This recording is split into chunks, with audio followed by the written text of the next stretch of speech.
भौजी, हम ही पल्लवी, राउर एक लौती ननद।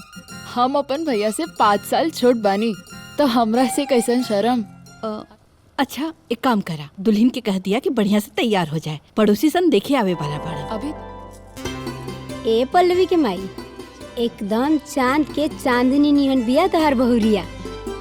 इला दुल्हन मुँह देखाई। अमित बबुआ के तो भाग खुल गई। पूरा रामपुर में ऐसा दुल्हन केहू के नहीं खे। हाँ बिल्कुल ठीक कहता नहीं।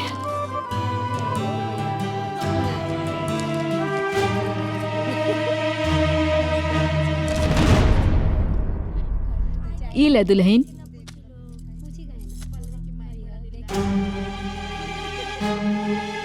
₹50 देके ताजमहल देखे आए बड़े लोग। तो हम का कुंवारे मर जाई। तय को सहेली पसंद आ गई शादी में तो चल गई नहीं पीछे, मगर वो हमार काम ना भइल। धारक को काम ना हुई। अच्छा ठीक बा, हम चलत। अरे भाई, अच्छा ये बताओ, आज हमनी के बीच तोहर मन काहे नहीं लागत?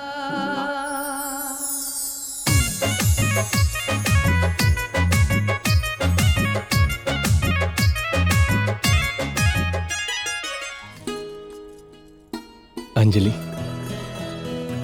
तोहरा के अपना जीवन साथी के रूप में पाके हम बहुत खुश बानी। अरे मोरे मैया, ये हकीकत से निक तो हमारा सपना रहे।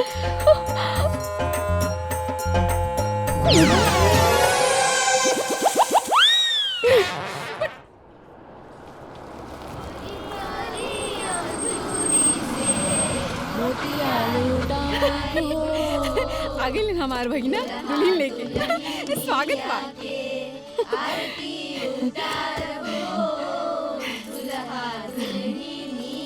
अरे वाह,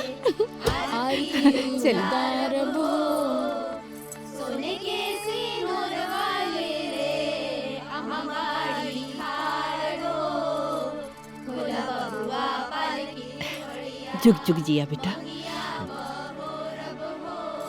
कल्याण हो।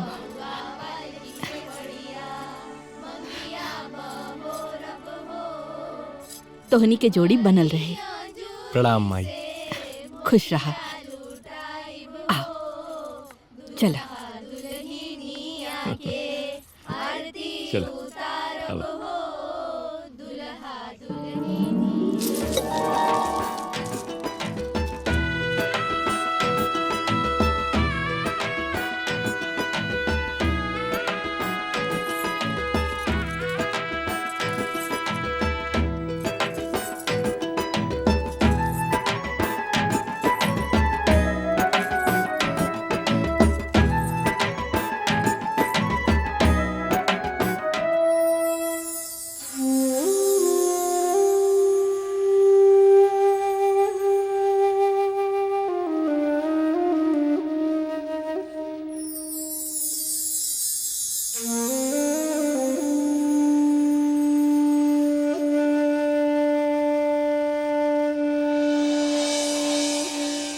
भगवान के आशीर्वाद से अमित का ब्याह राजी खुशी से हो गई। सब बढ़िया से हो गई। अब बस घर बार अच्छा से संभाल ले, तो गंगा नहा ले। हरे काका, लक्ष्मी जैसन भौजाई के घर में प्रवेश हो गइल बा।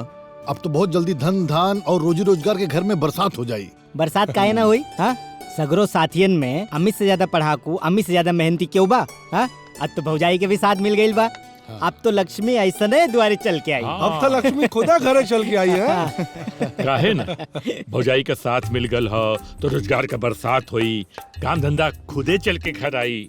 जैसे हम और अमित के माई ओकरा खातिर कुछो न कर ले। बाबूजी, अरे बेटा, पेड़ चाहे जितना भी बड़ा हो जाए, ओकरा में जितना भी टहनी लग जाए, जब तक से वो जड़ से ना जुड़ल रही, वो कब्बो हरा भरा ना रह सकेला। हम तराउरे को शाखा मात्र भर हई। अरे बेटा, हमें तोरा ऊपर पूरा भरोसा बा। वाह जिया भगिना, लाख टके का बात कहले भगिना है। अरे बेटा, जा ले जाए लोगन के कुछ खियावा पियावा। अरे ना ना काका, अभी तक अमित के ससुरारी के खाइल पचले नहीं खे। तो हमनी के चले दी फिर आयल जाई। प्रणाम।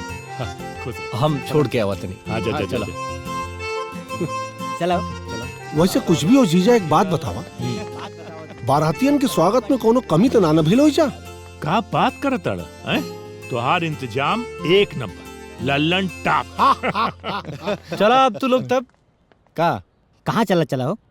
सुना, वैसे भी भौजाई के दर्शन रतिये में हुई। गजब चला। बात करत हुए यार। अरे मना करा था तू, चला। अरे अरे अरे चला चलो यार, यार, चला। चलो लेके चलो। भौजी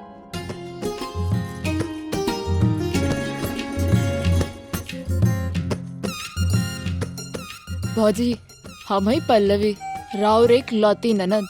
हम अपन भैया से 5 साल छोट बानी, तो हमरा से कैसन शर्म।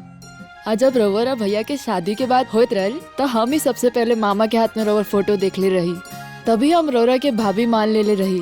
अब से अपन सगरो मन के बात और सारी रास के बात हमरे से करे के पड़ी। हमनी घर में ननद भौजाई ना, एगो सखी बन के रहम। का भौजी, कब से हम ही पटर पटर बोलत बानी, तू कुछ कहा? कुछ खाए के मिली? हाँ हाँ, काहे ना, आज तक घर में 12 व्यंजन बनल बा, कही ना। कुछ और खाए के मिली? हाँ हाँ, कही ना। जैसे बर्गर, पिज्जा, लाइक हॉट डॉग, ऐसा कुछ। भौजी, ये सब तो होटल में मिलेला। हाँ तो मंगवावा ना, मोबाइल से ऑर्डर करा। हाँ। जी भौजी। Pizza pizza, burger. हेलो भाभी जी।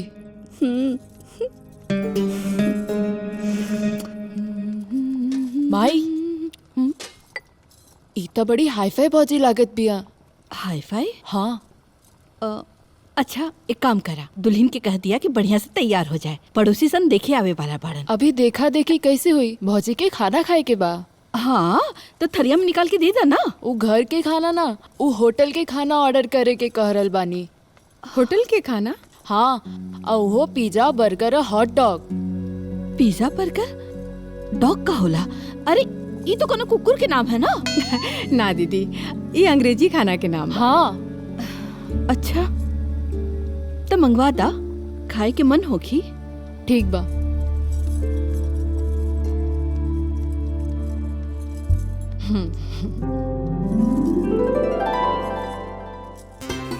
ए पल्लवी के माई, एकदम चांद के चांदनी निहन बिया तहार बहुरिया।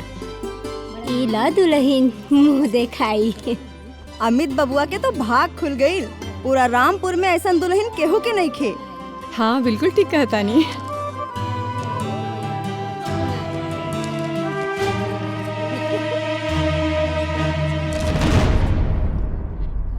ई ले दुल्हन।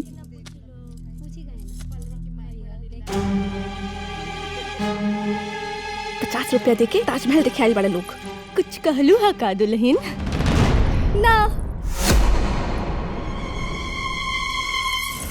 भौजी, हमके नहीं खे बैठे कहीं जा, हम जाता नहीं आराम करे। संभार के रखिया है पल्लवी के माई अपन बहुरिया के। इतना बड़ी उड़न परी लागतिया। चलो हो।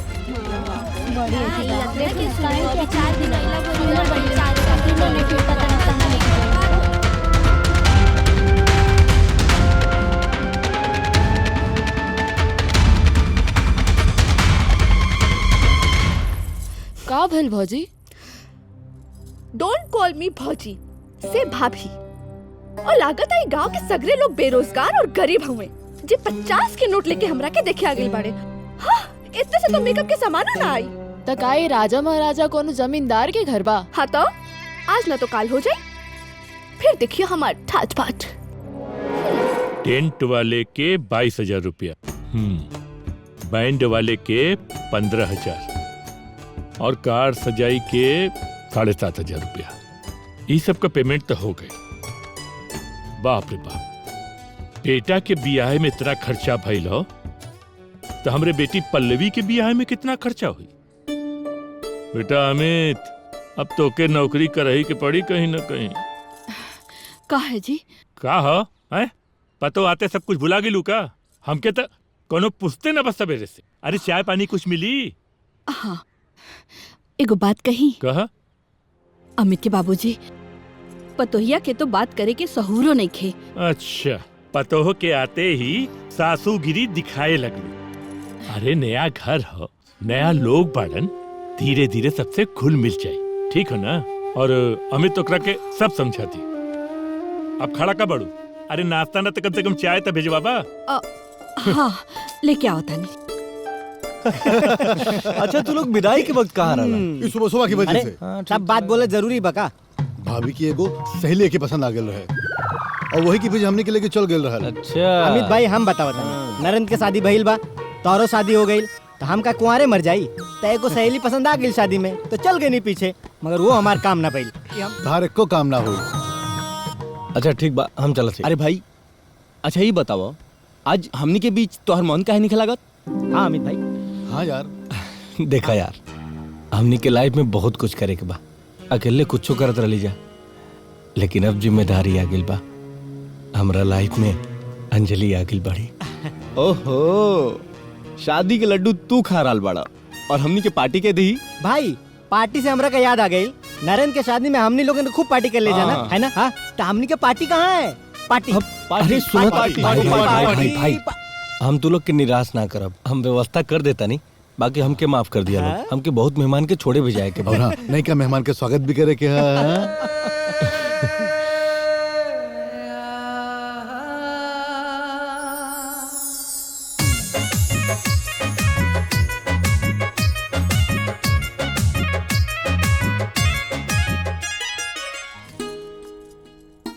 अंजलि,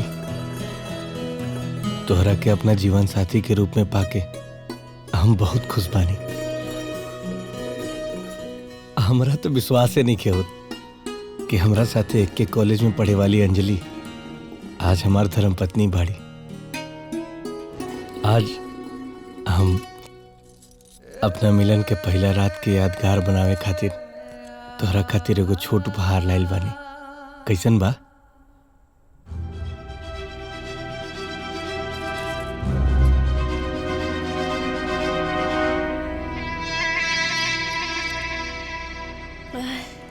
का भइल, अच्छा ना लगल का? अच्छा, एक के ऊपर अगर एगो डायमंड होत ना तो और अच्छा लागत। बाकी कितने कहो? 15,000। 15,000? अब एक दिन तोहरा खातिर डायमंड के भी अंगूठी ले आ दे। हमरा के तोहरा पर पूरा भरोसा बा, काहे से कि तू कॉलेज में स्कूल में एकदम नंबर 1 रहला। तोहरा के बहुत जल्दी बड़का नौकरी मिल जाई। तू आ गिल बाड़ो ना, सब ठीक हो जाई। का भइल? आपन शहर में बड़ा बंगला हुई? अब हाँ हो जाई। अब का भइल? नौकर चाकर हुई है? हाँ वो हो जाई। चलो। कहाँ भइल? अरे 4 चक्का वाली गाड़ी हुई? हाँ, वो हो जाई। चलो ना। अपन दुनिया से बढ़िया एकदम ठाट बाट रही और दुनिया से न्यारा हुई।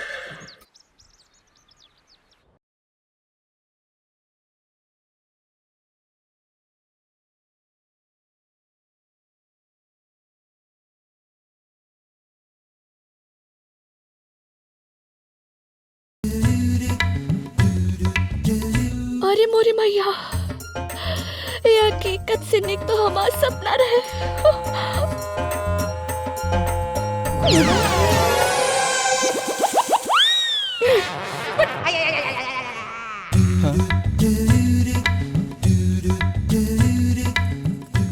अरे पल्लवी जी कहाँ जाता रही? भौजी की चाय देवे जाता नहीं। तू रह दे, हम दे दे। बाबूजी के संस्कारी बन गईले भौजी के आज्ञाकारी। रील बनाने से मना करने पर बहू नाराज होकर ससुराल से मायके चली गई। का समय आ गई बा। ये मोबाइल भी ना अच्छे अच्छे रिश्ता के तोड़ रहल बा। अरे पल्लवी, अकेले काहे खाना बनावता रू? अपने भौजी के बुलाला बेटा।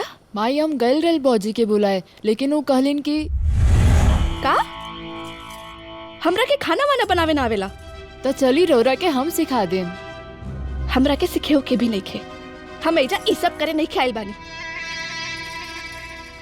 अच्छा सुना जी, हमरा खातिर एक कप चाय बनाई दा। जी अच्छा, अपने बाबूजी के लिए चाय निकाल दा। ठीक बा।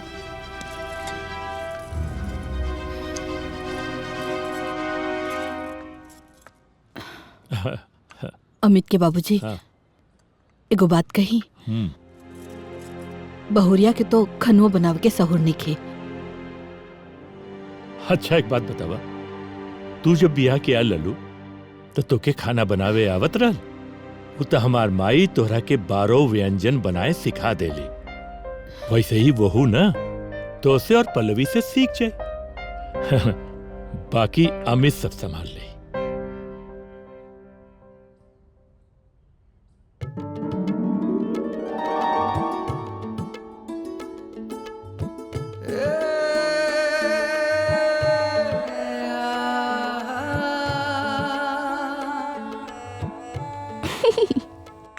अमित के बाबू, ये रिश्ता रहुआ सोच समझ के कैले बानी ना? हाँ भाई, तोरा के अपने भाई पर भरोसा नहीं के का? वो बहुत सोच समझ के ही रिश्ता करवैले बाड़न।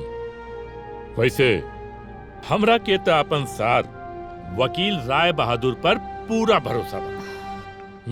1 2 3 भगवती दीन, काठे का बरधा माटी के सींग, मरिगल बरधा अब का करबा भगवती दीन। मिलॉर्ड, दरअसल मेरे क्लाइंट भगवती दीन और मुम्मैया बाबा ये बेकसूर हैं। मिलॉर्ड, दरअसल कोई बैल मारा ही नहीं। गांव वालों ने मेरे क्लाइंट को फंसाने की कोशिश की है और दरअसल का जी, कोटवा में रहुआ दलील देवे से मन नहीं के भरत, जो घरवा में खड़ा होकर रहुआ दलील देवतानी। अरे हमरे गांव में एगो बम्बैया बाबा रहने। अच्छा, हाँ, गांव वाले झूठा ही उनके फंसा देने की बैल मरले बाड़ा, जबकि कोनो बैल मरला ना रहे। तो वह गाना गाओ, वह बस ऐसे ही गुनगुनाते। अच्छा, तो हम रहुआ के सामने खड़ा बानी और रहुआ के याद आवलन बम्बैया बाबा। अरे ना रे, हे पुष्पा, अरे तू तो बाड़ू हमार जान हो, पाटे तो अरही पे ध्यान हो। अब सब कुछ भुलाए के लिया जाना अपना चेहरा पे मुस्कान हो। ना रह दी, यही मीठी मीठी बतिया बोल के तो रहुआ हमरा फुसला लेनी। हम MA-LLB छोड़ के राउर घर में चूल्हा चक्की करतानी। MA-LLB, अरे हमरा प्यार के कोर्ट का तू जज बाड़ू, जज। वकालत वकालत कौन चीज बा है? और वैसे भी ये BA-LLB जब कौना केस में फंसेला ना, तो उनमें ये MA-LLB ही साथ दे ले। हाँ चली, खाना बन गइल बा, रहुआ खा ली। खाना बने दा, आज हमनी मुंबईया ढाबा में खाइल जाई। चल साचे? चला।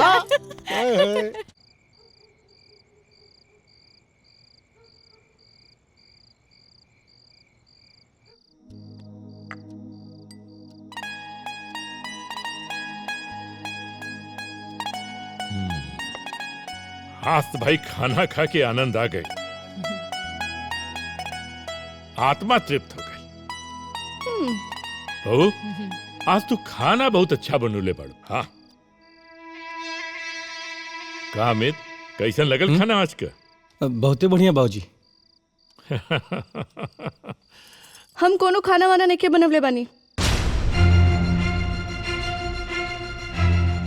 हम तो किचन के मुंह भी न दिखले बानी।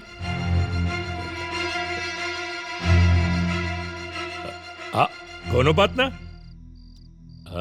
काल तू खाना बना दिया, फिर हम ही लोगन के बताई कि हमार बहू कितना अच्छा खाना बनावेली।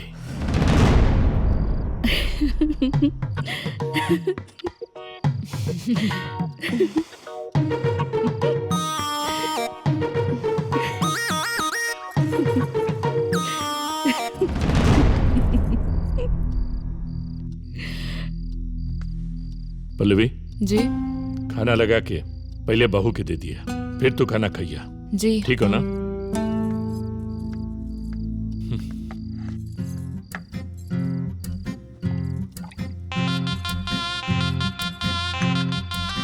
हम्म हम्म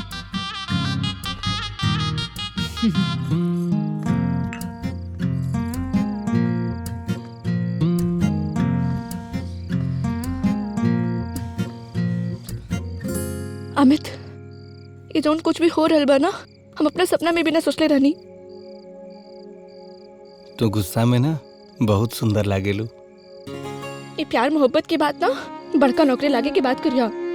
नौकरी आज ना तो कल लगी जाई। तो नौकरी लागे से पहले काहे ब्याह कैला? बोला। अंजलि, इस 7 जन्म के बंधन हम तो के कॉलेज से ही जानत रहली, लेकिन वो विधाता हमनी के जोड़ी बनौले। तोहार हाथ हमरा हाथ में थमा दिए। अमित को बात बोली। हम तोरे से कितना भी गुस्सा रही, लेकिन तू अपन मीठ मीठ बतिया से हमरा के रिझाई लेवेला। और तोहार ये अंदाज पे ना केहू भी रिझ जाए। तू अगर केहू और लड़की से भेंट के लिए होता ना, तो उहो तोहरा से ब्याह कर लीत। हमरा के केहू और ना चाहिए, हमरा के हमार अंजलि चाहत रही, वो हमरा के मिल गई। आज हम अपना मेहरारू के अपना हाथे खाना खियाई। मेहरारू मेहरारू से वाइफ।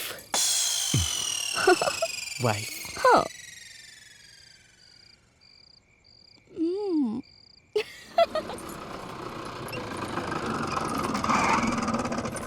भैया, माई, बाबूजी,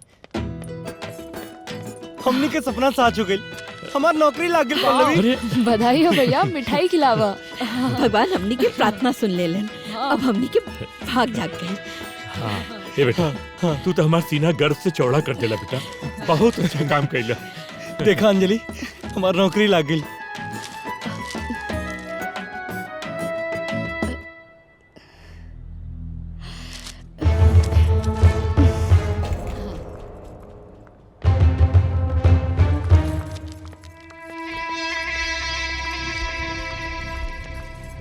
ये काहे की नौकरी है? लेखपाल के। अंजलि, हम लेखपाल बन गेली। एक के सैलरी कितना होला? 35 से 40 हजार। एक के ड्यूटी कहाँ लगी? अभी परीक्षा पास के लिए बनी, पहले ट्रेनिंग हुई, फिर कोनो न कोनो गांव में पोस्टिंग हो जाई। गांव में? हाँ। गांव? अंजलि, परेशान काहे हो रहल बाड़ू? तोके तो खुश होके के चाही, इतना अच्छा नौकरी लागल बा। अरे इतना कोनो खुशी की बात नहीं है कि हम पूरे घर में नाची। ये तोहरा खातिर बड़का नौकरी हुई, हमरे खातिर ना। हम तो सोचे नहीं हमार हस्बैंड डीएम एसडीएम हुई, बन गईली लेखपाल। ये कोनो नौकरी है? आज के युग में नौकरी मिलल कितना मुश्किल बा। ये सब तोहरे भाग से मिलल बा। हमरा भाग्य में बड़ सपना रहे, ये लेखपाल की नौकरी ना। देखा अमित, ये तोहरा लेखपाल के नौकरी तोहरा भाग्य से मिलल बा, हमरे भाग्य से ना। और हम तोहरा खातिर अपन सपना छोट ना करब। देखा अमित, हम नहीं चाहत कि हमार हस्बैंड एगो छोट मोट के नौकरी करे। ये नौकरी के छोड़ दा और डीएम एसडीएम के नौकरी की तैयारी करा प्लीज। हमरे रानी के भाग से उहो मिल जाई, लेकिन अभी नौकरी छोड़ल ठीक नहीं खे। ना जाने कितना लोग छोट नौकरी के बड़ नौकरी के चक्कर में छोड़ देले और आज बेरोजगार बन के बैठल बाड़े। देखा अमित, हम तोहरा से हाथ जोड़ के कहा था नी कि ई नौकरी के छोड़ दा और बड़का नौकरी के तैयारी करा प्लीज। ठीक बा, बड़ नौकरी मिल जाई तो ई नौकरी छोड़ दे पक्का। अरे का पक्का गच्चा? रउआ से कह रहल बानी ना कि हमरा के लेखपाल के वाइफ नहीं के कहलाई के, समझे नहीं के आवत रउआ के? अंजलि, थोड़ा धीरे बोला, माई बाबूजी सुनिए तो का सोची हैं? हमार जिंदगी बर्बाद हो रहल बा, सपना टूट रहल बा और रउआ के ई बढ़ल बा कि केहू हमरा बारे में का सोच रहल होई। हमार कोनो फिक्र नहीं के। अंजलि, का भइल? अंजलि, माई। हाँ बेटा। माई।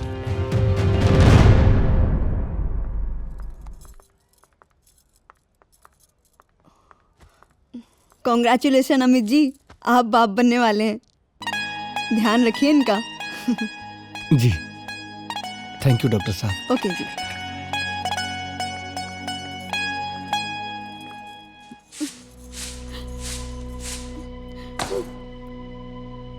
हमार बिटिया के सपना तब पूरा होबे न कइल, ऊपर से ही बच्चा।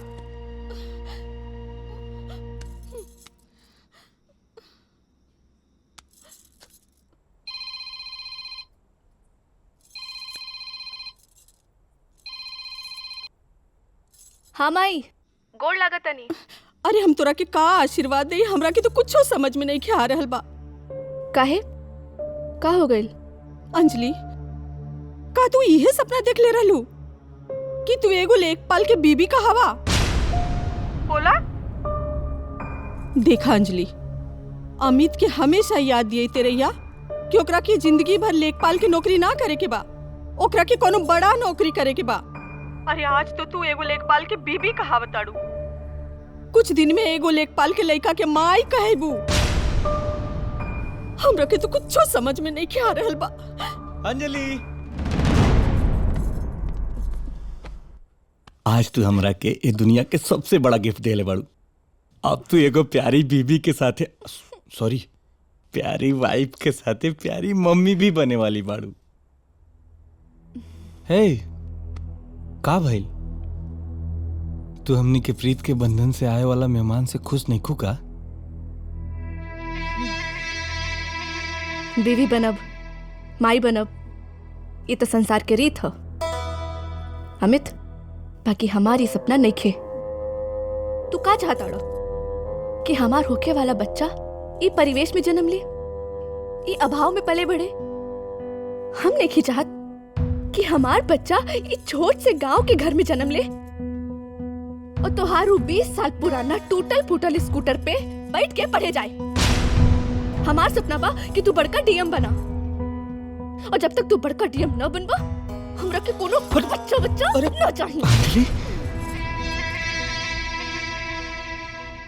हमनी के गुड़िया अपना साथे अपन सौभाग्य लेके दुनिया में आई। जन्नू गुड़िया के मम्मी। ओह, तू पहले से ही सोच लेले बाड़ा कि गुड़िया ही आई। हाँ, हमरे प्यारी गुड्डी जैसन वाइफ के अंगना में एगो गुड़िया ही आई, और वैसे भी हमके तो गुड़िया ही चाहिए। वाइफ के मतलब भी जाने ला? वाइफ के मतलब हमार जान, हमार प्यार, हमार संसार, हमार सब कुछ। हमार कुछ नहीं खे। हे, आज दुद्दू खुशी से अपन परिवार कितना खुश बा। माई, बाबूजी, पल्लवी, अगर वो लोग के पता चले कि तू ऐसा सोचतारू तो वो लोग के कितना दुख हुई। वाह, तोहरा के अपन परिवार के खूब चिंता बा। हमार दुख, हमार सपना के कोनो चिंता फिकर नहीं खे। तो हर दुख हमार दुख, हर सपना हमार सपना। तो हर एक सपना के पूरा करे खातिर हम कुछ भी करब, ये हमार वादा बा। ए साथी, हाथ में हाथ मिलावा आ तू वादा करा कि प्यार के बंधन कबो टूटे ना। पक्का? सच्चा।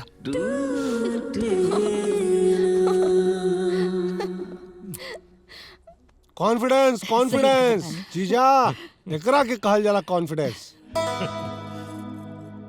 हमरा के अपना भगिना पे पूरा भरोसा रहे। और वेद प्रकाश जी, रउआ के तो मशहूर वकील राय बहादुर की बात पे आज बड़ खुशी मिल रहा है। काहे कि राउर दामाद लेखपाल हो गए। सही कहा तानी राय साहब, आज तो बहुत बड़ा खुशी के दिन बा। अरे तो ऐसे खाली खाली काम ना चली, मिठाई खाए के पड़ी। ठीक बा। अरे ना, मुंह मीठा करी। अरे एक लड्डू। अच्छा ठीक बा, लेते। राउर दामाद लेखपाल हो गए, महाराज रउआ है। अरे तो इन करो दी। ले ली ना। अरे ना, एगो ले ना, एगो। शायद उनके तो डायबिटीज बा। रउआ खाई ना। खाई। हाँ पल्लवी, हाँ, तोहरा के भी बहुत बहुत बधाई। तोहरों के बहुत बहुत बधाई हो। धन्यवाद। अच्छा, तार पढ़ाई लिखाई कैसन चलता? बस अब इंजीनियरिंग के एंट्रेंस एग्जाम की तैयारी चल रही है। अरे वाह। हाँ।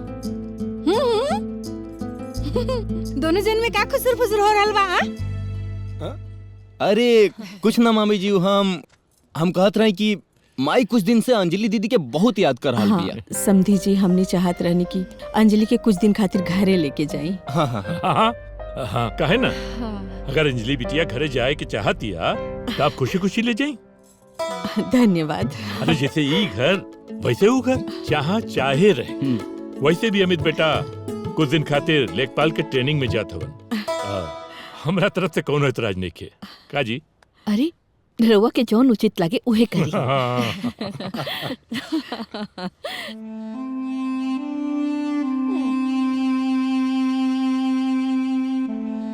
हमार बहन एकदम सही कहला। अरे तो भैया विदाई की तैयारी करा लोग। जरूर। हाँ एक तो मिठाई और खा ली ना। देखिए हो अरे तू अच्छा ठीक बा।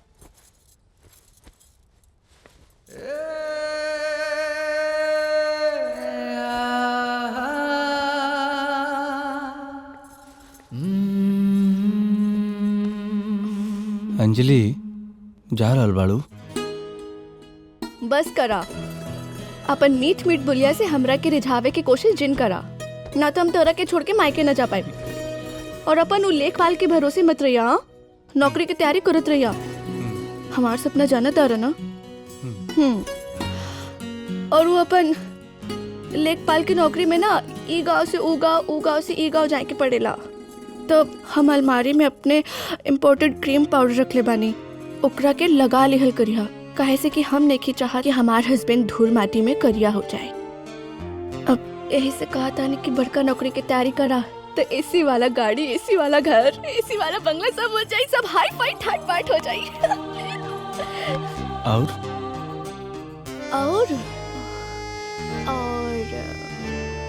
और प्यार।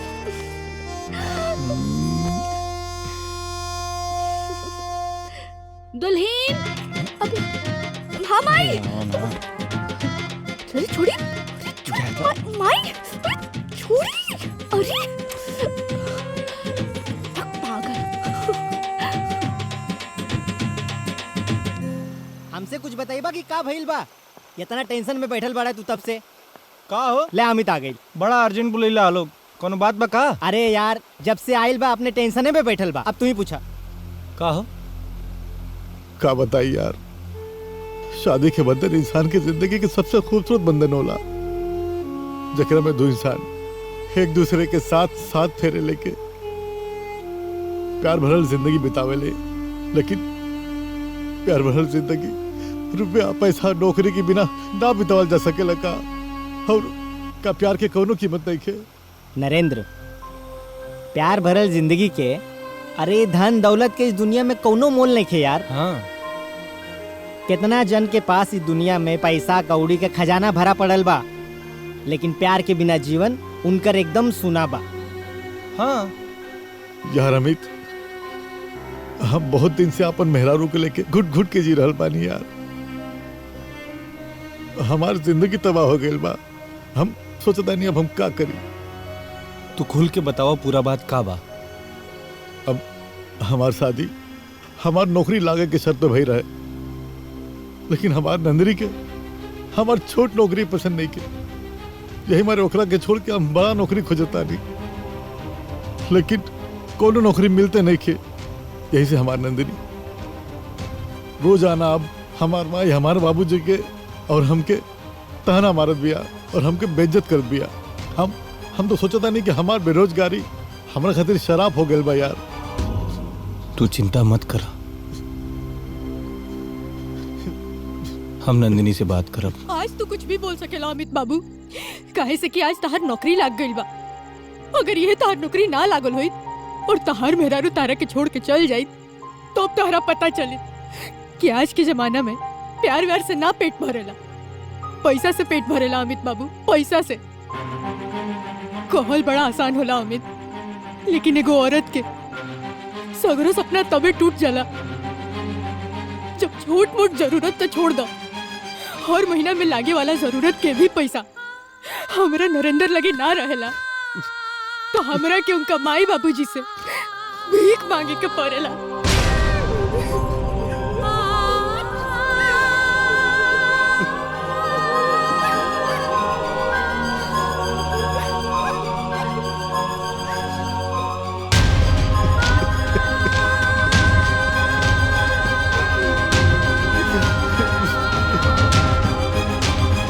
हस्बैंड के तो बातें निराली बा।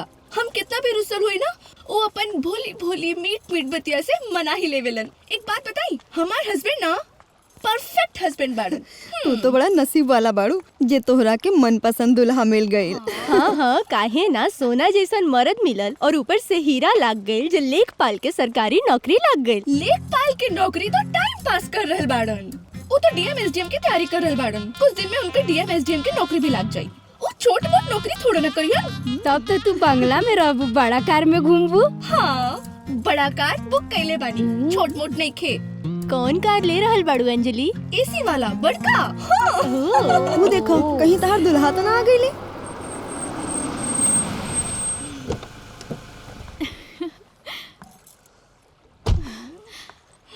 हाय अंजलि, का हाल बा? कैसन बाड़ू? बारो तू सब लोग धोखा खा गइलू ना? हाँ, कोनो लॉटरी वॉटरी लग गई का? लॉटरी ही लग गई इहे समझ ले अंजलि। एक्चुअली जेकरा से हमार माई बाप हमार शादी कैले रहन ना, वो पति के हम छोड़ देनी और हम आपन लवर दीपक के साथ ना गठबंधन कर लेनी। हाँ, और पता है जब से हम उनका साथे गठबंधन कैनी ना, बस हम अपने सपने के पंख लेके ना हवा में उड़ रहल बानी। और पता है वो हमके ना मुंबई में बड़ा घर, ये लंबी कार, रुपया पैसा, ये लेटेस्ट मोबाइल सब देले बाड़े।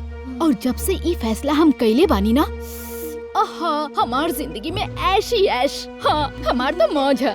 तू बतावा का हाल बा? अब हमरो भी ऐश बा। हमार हस्बैंड भी एगो बड़का एसी वाला कार बुक कैले बाड़न।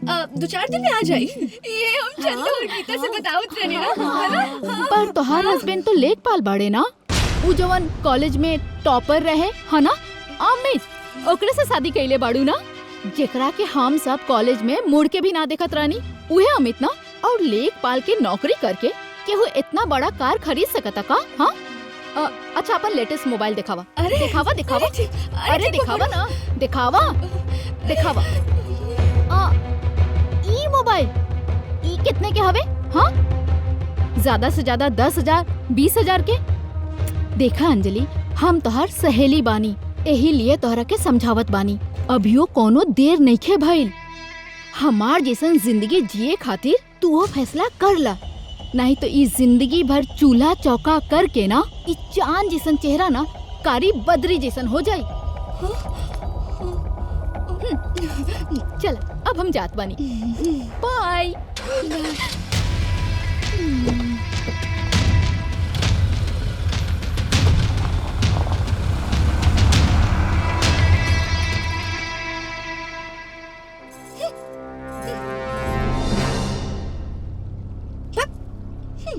चलो।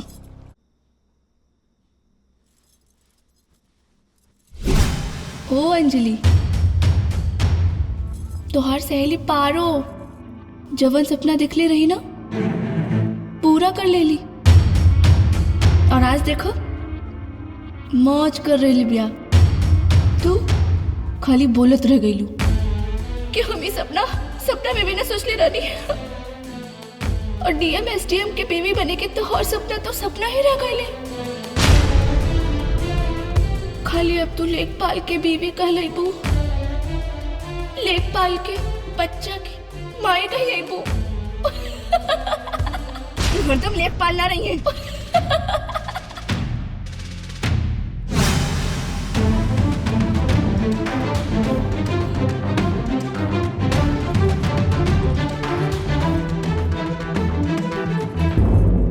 Baby care procedure.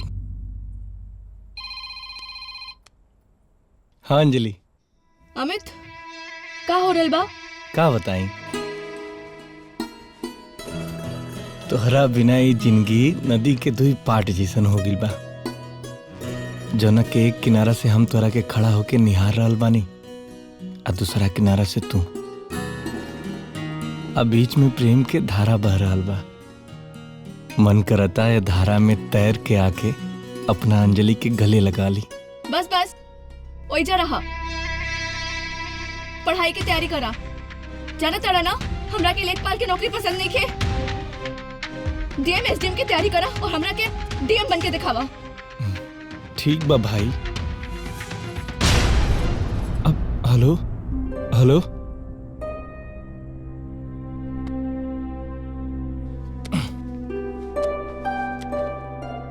DM SDM और ये लेखपाल, वहां से राइट जाओ, थोड़ा और राइट। जी सर। थोड़ा और पीछे, हाँ वहीं से नापो। कितना हुआ? 85 भाई सर। ओके 85 माइनस, हाँ अरे लेखपाल जी के काम खत्म होला के बाद उन्हों गोड़ाई करे के बाद चलो चलो। Hello hello. हाँ हाँ यहाँ हो भाई वो नरेंद्र सुसाइड कर ले बा। का? हाँ हम आओ तक।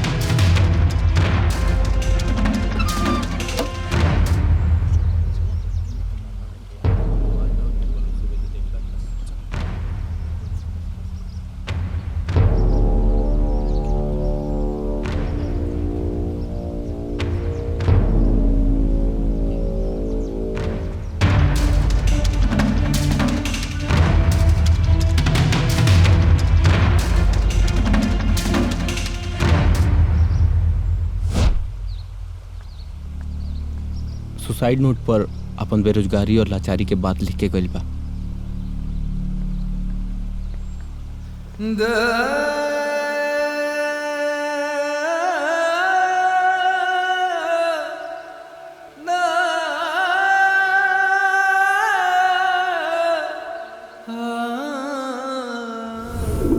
हमार शादी हमार नौकरी लागे की शर्त पे भई रहे, लेकिन हमार नंदी हमार छोट नौकरी पसंद नहीं खे। यही मारे ओकरा के छोड़ के हम बड़ा नौकरी खोजता नहीं, लेकिन नौकरी मिलता नहीं तो हम क्या करी। यही से नंदिनी हमार माई हमार बाबूजी और हमके रोजाना ताना मारती यार। हमके तो लगा था कि हमार बेरोजगारी हमरा खातिर को शराब बा यार।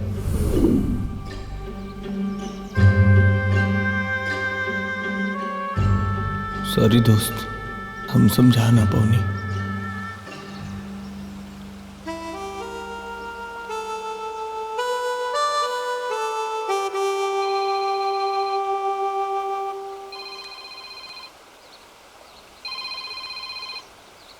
हाँ अंजलि। हाँ लेखपाल जी, डीएम कबले बनवा ए हस्बैंड महोदय। तू ठीक बाड़ू ना? हाँ अब हम एक ना 2 गो बानी। तू लोग ठीक बाड़ू जाना? हाँ बहुत। अब एगो बात कहे के रहे तो से। अंजलि पहले हमें को बात कही। पहले हमार सुना। कहे से कि तू अपन मीठ मीठ बतिया से ना हमरा के पटा लेवेला। काल हमार गोद भराई के रस्म हो, भूलिया मत। टाइम से आ जाइहा, ठीक बा? ठीक बा। Bye mom.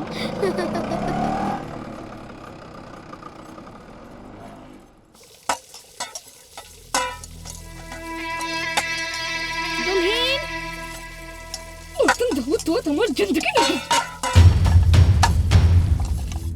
दुल्हन जी बाजी, शॉल ले ले आवता। आवतोनी।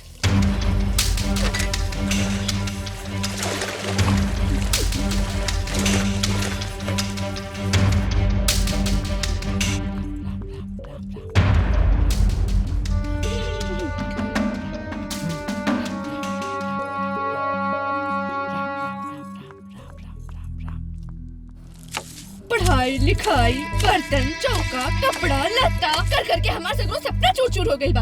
अंजलि बिटिया। जी बाबूजी। तनी चाय लिया बता। लावतानी।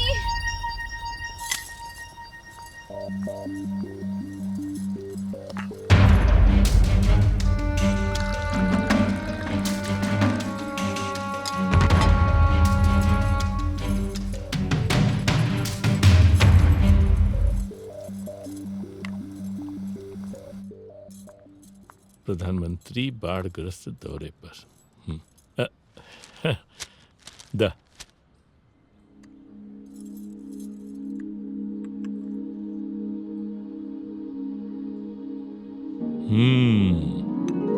वाह बहू वाह, चाहे तो बहुत निमन बनला।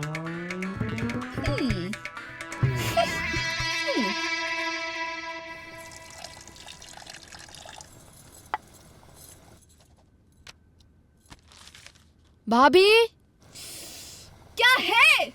हमारे इतिहास वाला किताब कहाँ बा? इतिहास वाली किताब कहीं भी?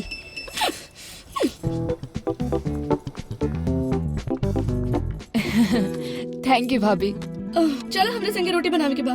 भाभी तू बना ला ना, अभी हमके लिखे के बा। अरे गुड़िया के स्कूल लेवे के जाए के बा। भैया ले आई हन। अरे उनकरा के फोन आयल रहे, उनकरा के छुट्टी ना मिली, तरह के जाए के पड़ी गुड़िया के स्कूल लेवे। भाभी तू ले आवा ना, आज हमके असाइनमेंट पूरा करे के बा।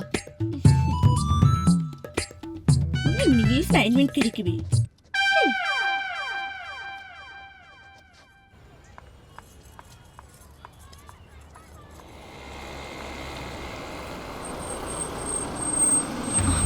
अंजलि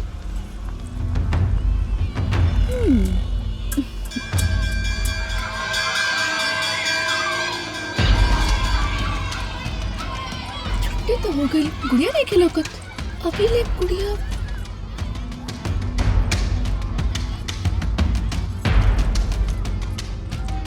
हाय अंजलि। अरे वाह, तू एजा का कर रहल बाड़ू? और तोहर कार कहाँ बा? कार? हाँ कार ड्राइवर लेके आ रहे हुई। हम तो एजा इससे घूमे फिरे आयल रहनी। अच्छा, हमके लागल कि तोहार बच्चा इहे स्कूल में पढ़ेला। हमार बिटिया छोट मोट स्कूल में ना पढ़ेली, वो कॉन्वेंट स्कूल में पढ़ेली, बड़का स्कूल में। हाँ। अब ओकरा के ड्राइवर लेवे गइल बा, आवत हुई। Mummy mummy mummy. अरे बेटा, मम्मी कहले से मना कहले रहनी ना से सॉरी मॉम। पापा। गुड़िया इला चॉकलेट। अरे पारो का हाल बा? हम तो एकदम हाई फाई बानी। बाकी तोहार इतना बड़ा कार देख के दिल खुश हो गइल बा। इतना बड़ा कार।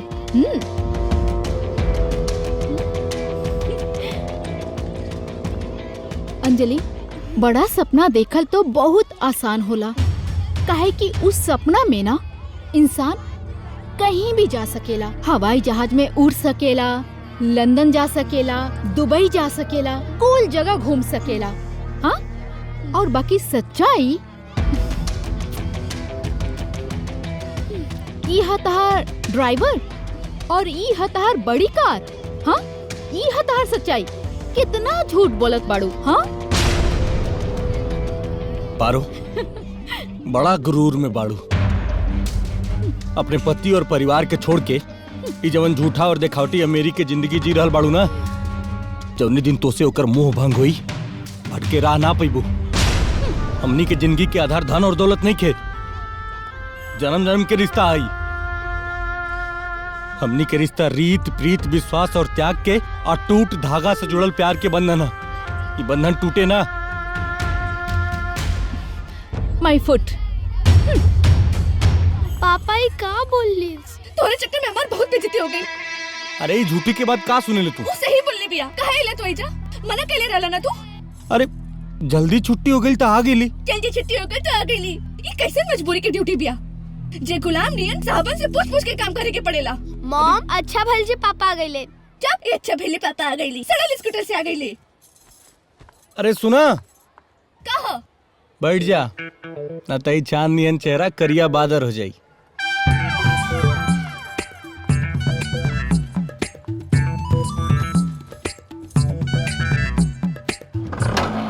अमित, ये गरीबी की काल कोठरी में रह रह के ना हमार दम घुटे लागल है। ये न जाने कौने बंधन में बन के ही जाके हम बंधन में हो गइल बानी। अंजलि का बोल रहल बड़ तू? सच बोल रहल बानी। और आज हम बोलब, हमार सगरो सपना चकनाचूर हो गई बा, जेकरा की वजह से आज हमार बिटिया एगो छोट के स्कूल में पढ़े खातिर मजबूर हो गई बिया। वही स्कूल में पढ़ के कितना बड़ बड़ साहब बनल बड़े। और तू एगो छोट के लेखपाल, जेकरा की वजह से आज हमार बिटिया के भविष्य चौपट हो रही बिया। और हम एजा तोहर माई बाप बहन के सेवा करके पागल हो गइल बानी। हम एजा नौकरानी हो गइल बानी। हम अरे हमार जिंदगी के कोनो वजूद नहीं है, कुछ फुर्सत के पले नहीं है, हमार जिंदगी राख हो गई बा। 8 साल से तुम्हारी लबरी बात के झांसा में आके अब हम अपन सपना राख के दिले बनी, अपन जिंदगी बर्बाद के दिले बनी। अरे तुम्हार झूठा सपना के चलते ना हम अपन असली के सपना भुला गए बानी। जन्म जन्म के साथ और प्यार के बंधन तबे नीमन लागेला जब धन दौलत रुपया पैसा से घर और मन दोनों भरल रहे। हम अपन जिंदगी अपने हिसाब से जिए के चाहता नहीं, ये घर की बेड़ी में बंध के नहीं खे, आजाद होके के चाहता नहीं हम। तो जा अपन जिंदगी अपने मन से जी ला, अपन जिंदगी अपना मर्जी से जिए खातिर आजाद बढ़ तू।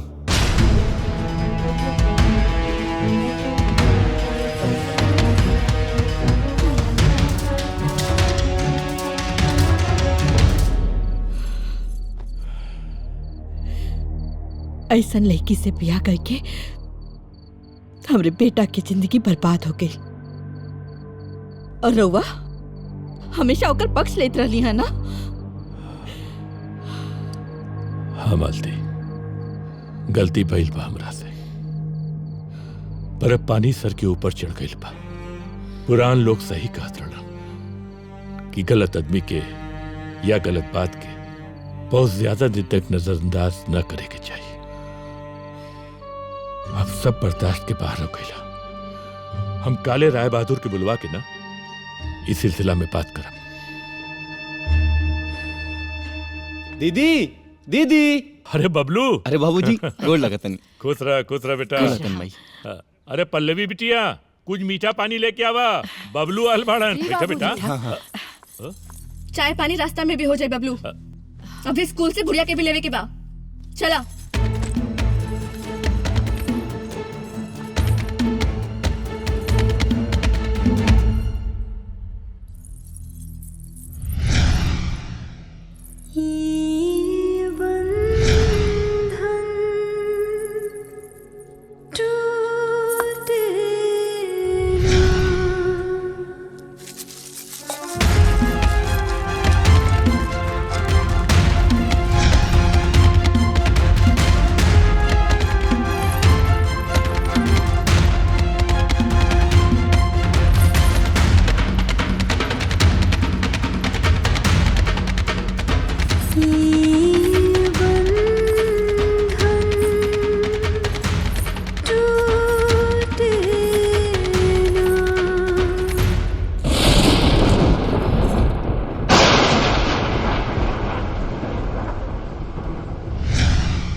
हाँ बाबूजी। ई बतावे के रहल ना कि बहू अपने भाई के साथ एकाएक सामान लेके चल गई। तू तनी बहू से बात करे बेटा, वो काहे ऐसे एकाएक चल गई? अब हाँ बाबूजी, हम बात करते नहीं।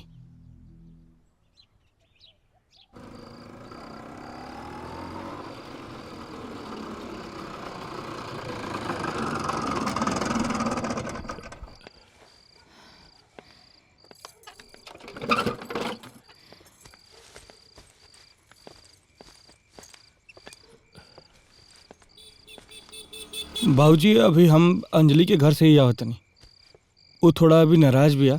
आप लोग चिंता जिन करें, जल्दी ही वापस आ जाए। अच्छा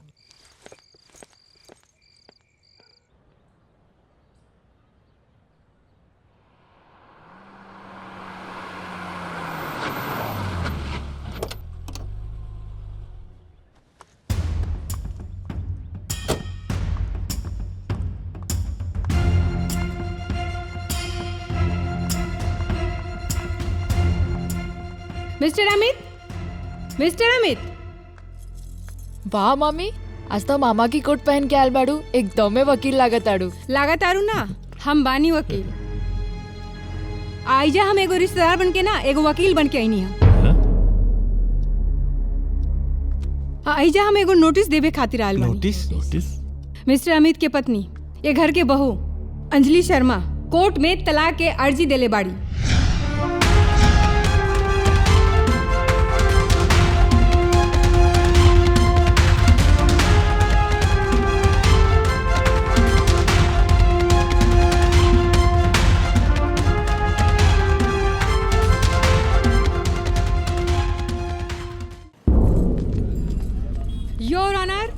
मेरी मुवक्किल अंजलि शर्मा, जिसकी अपनी जिंदगी जीने के बड़े बड़े सपने थे, लेकिन इसके विपरीत इसकी शादी एक साधारण परिवार में कर दी गई, अमित पांडे के साथ। दूसरी तरफ अमित पांडे, जो बड़ी नौकरी का झांसा देकर अंजलि शर्मा को बहुत ही चालाकी से अपने प्रीत प्यार के बंधनों में बांधता चला गया, जिसके चलते इनके जीवन में गुड़िया जैसी बच्ची आ गई।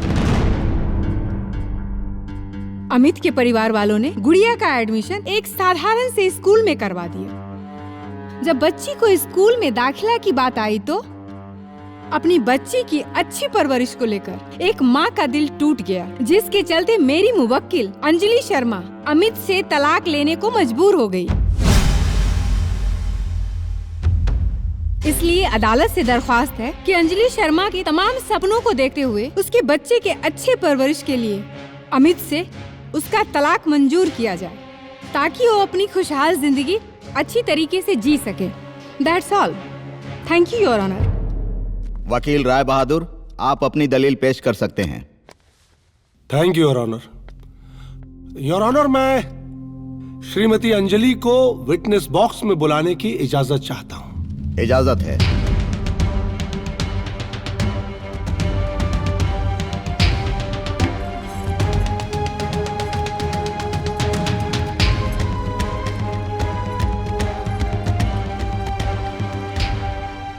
अंजलि जी, आपको कभी भी अमित पांडे या उसके घर वालों ने प्रताड़ित किया?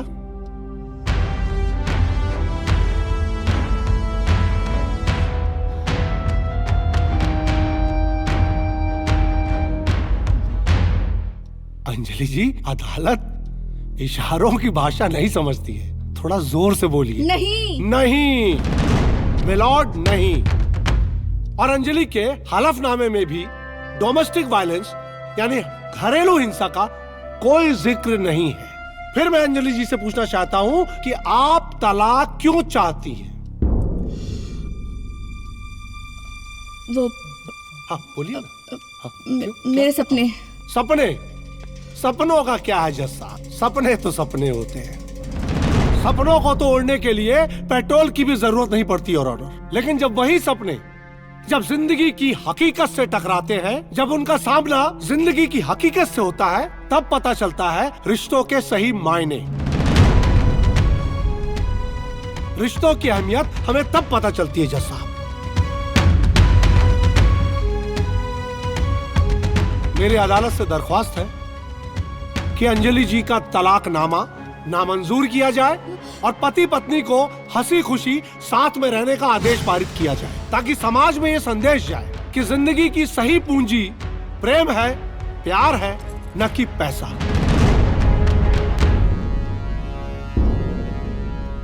That's all, my lord.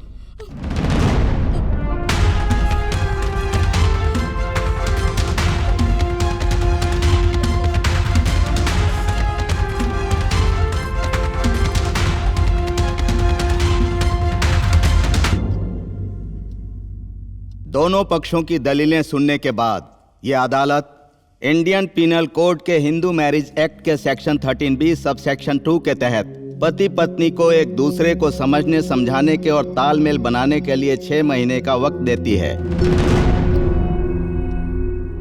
यदि 6 महीने में पति पत्नी का एक दूसरे के साथ सामंजस्य नहीं हो पाता है तो यह अदालत इस तलाक को अपनी मंजूरी दे देगी।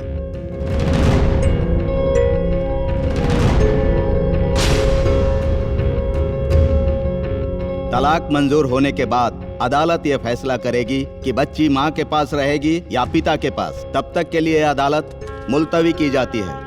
द कोर्ट इज एडजर्न्ड।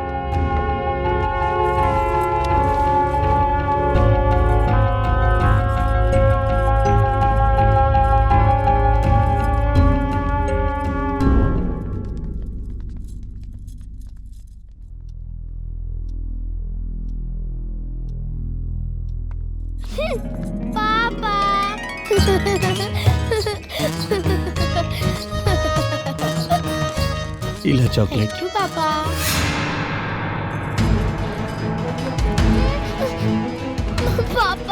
अंजलि समझी जी, हम सपना में भी न सोचले रहनी कि ऐसा होगी। का बताई अब हम रउआ के।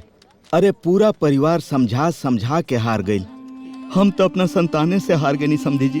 हमरा रउआ माफ कर दी। चली, अब तक भगवान कुछ कर सकेलन। जे बिछड़ले बा उहे मिला सके। गुड़िया,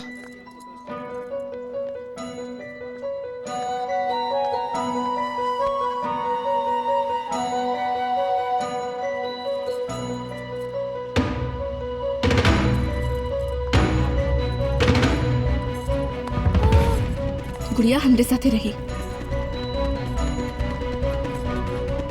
गुड़िया,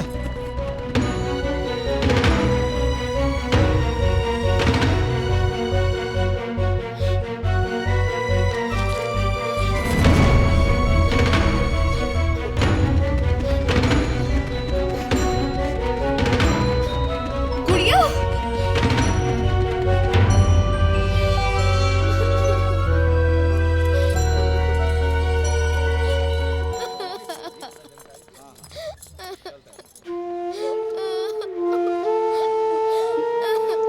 गुड़िया, तू केकरे साथ जाए के चाहत बाड़ू?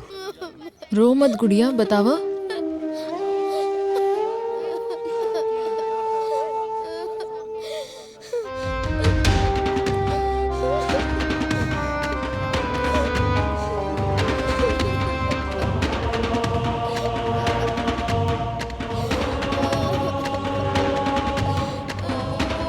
हाँ गुड़िया, बोला।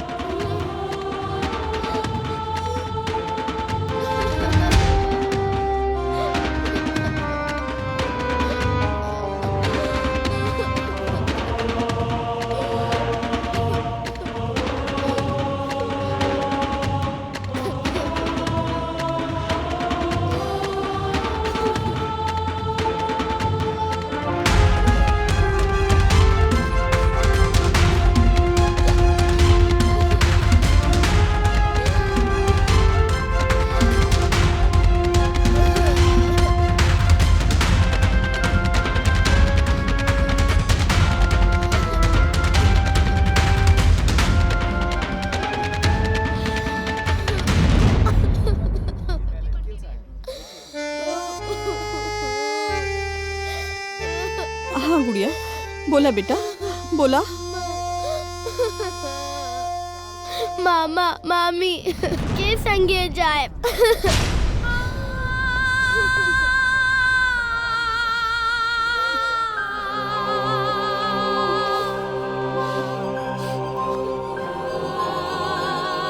चल गुड़िया।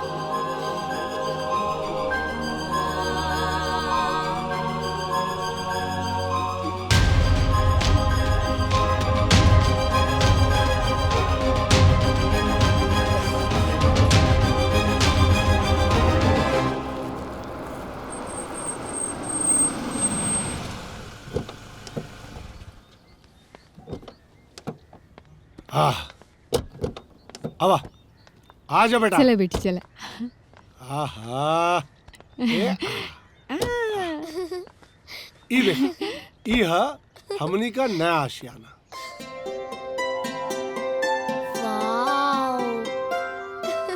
अब हमनी के बड़ा प्यार से रह जाई। हाँ? है ना गुड़िया? मामा, हाँ? मामी, हाँ? हमरा के तो अपने मम्मी पापा के साथ रहे के बा।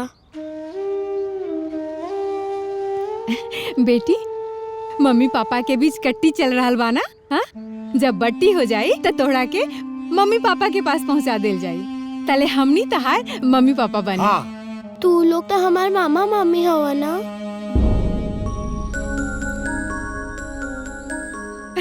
हाँ, चलो तोरा के आइसक्रीम खिलाइब, हाँ। हलवा खिलाइब, खीर खिलाइब, जौन जौन कहबू हम सब कुछ बनाइब। हाँ? हमार पापा तो हमके चॉकलेट खिलावेलेन। तो चॉकलेट भी दे।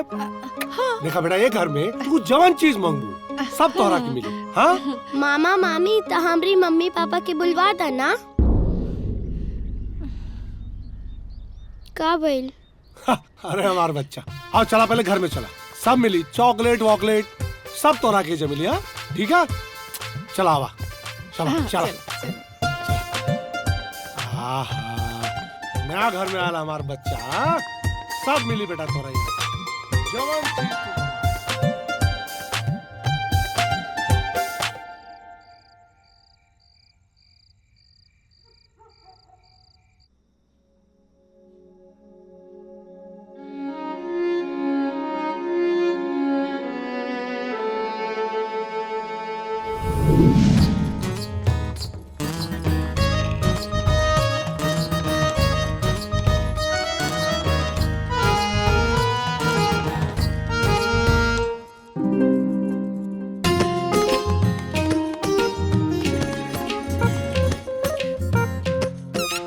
प्लीज मॉम आवा ना।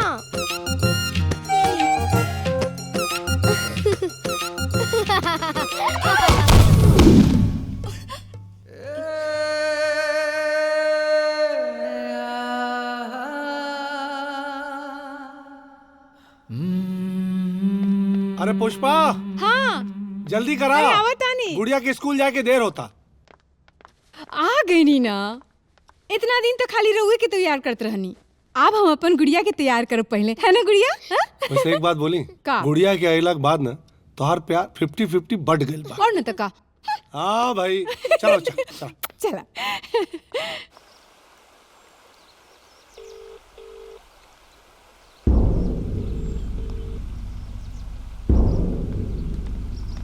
अमित तू ऐजे बैठल बड़ा। अरे हमने इनके कहाँ कहाँ ना खोजनी। अच्छा एक बात बतावा, भाभी से कोनो बात भइल? अंजलि फोने नहीं खे उठावत। तो मैसेज करो, जवाब नहीं खे देत। तो चला ना घरे चल के मनावल जाई। चला। अंजलि के दिमाग पर अमीरी के चादर पड़ गई बा। उनका हमार प्यार नहीं खे दिखाई देत। आज हम ये सोच रहल बानी कि नरेंद्र के ऊपर का गुजरल हो यार। हम अंजलि के परेशान नहीं कर चाहत, लेकिन चिंता हमरा गुड़िया के बा। वो अम्मी के बिना कैसे रही यार। I miss you mummy, I miss you पापा। पापा पापा गुड़िया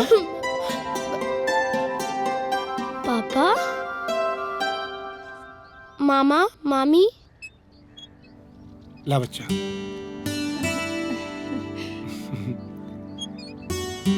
हमार गुड़िया रोवत अच्छा ना लगेले। हाय देखा हम अपन गुड़िया खातिर ढेर सारा खिलौना लेके आयल बानी। अच्छा है। हाँ चल चल लेके खेले के। मामी अगर रउआ घरे हमरे नियन एगो गुड़िया होई त हम खूब खेलती।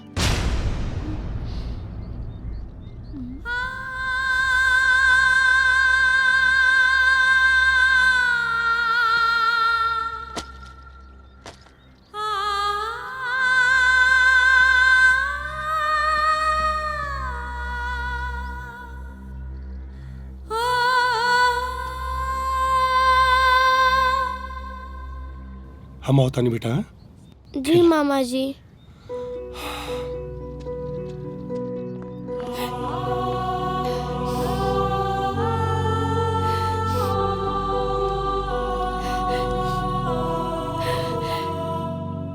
ए पुष्पा अरे कितना बेर कहनी तोरा से कि हमरा के आंसुओं से नफरत बा हमरा के। अरे बहुत कीमती बाड़ई।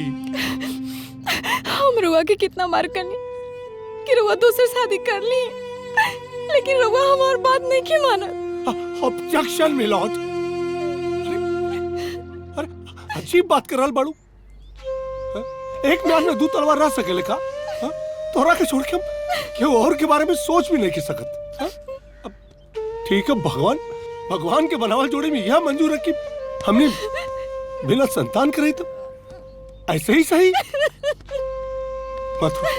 अरे पागल देखो भगवान हमने के बीच में गुड़िया के भेज देना। हाँ? अब हमने अपन माई बाप को पूरा प्यार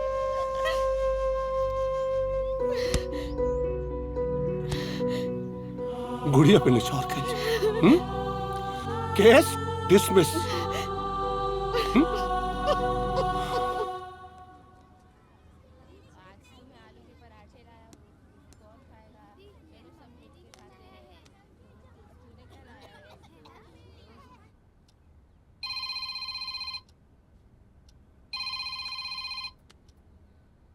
हेलो पापा गुड़िया, हैप्पी बर्थडे पापा। थैंक यू बेटा, तेरा याद रहे। हाँ पापा, पापा मम्मी के फोन आइल रहे। ना बेटा। ओके पापा, बाय बाय पापा। बाय बेटा।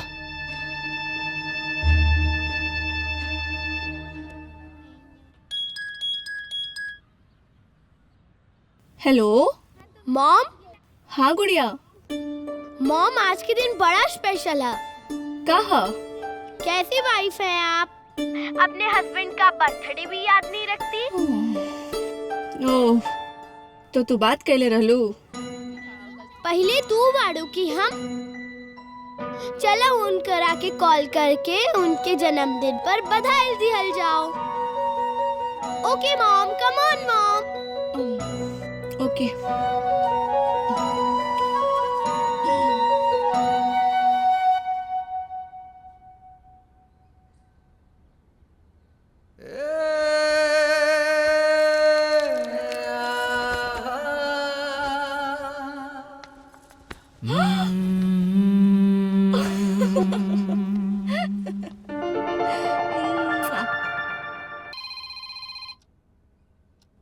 अंजलि, तेरा याद रहे।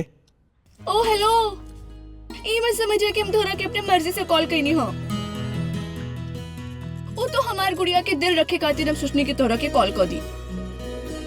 आज तो हर जन्मदिन है ना। Thank you Anjali. एकर कोनो जरूरत नहीं खे। वैसे आज तो हमरे हाथ के बनल हलवा तो मिस कर रहल होबा ना, जे तोरा हर जन्मदिन पर हम ही बना के खियावत रहनी। आज तो न मिलल हुई। ओ हेलो, हम माना तानी कि तेरा हाथ के हलवा खात रही, लेकिन ओकरा पहले हम अपना माई के हाथ के हलवा खात रही। लेकिन darling, I miss you. Hello Amit. हम आई। अरे बेटा, ई का हलवा ना खैला? ला आ।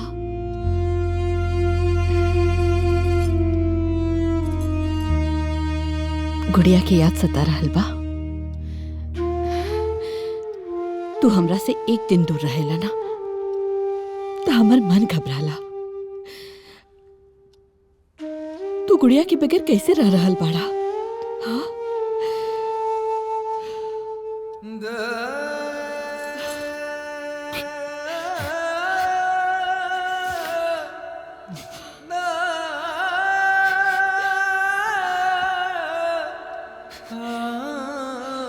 ए अमित बेटा,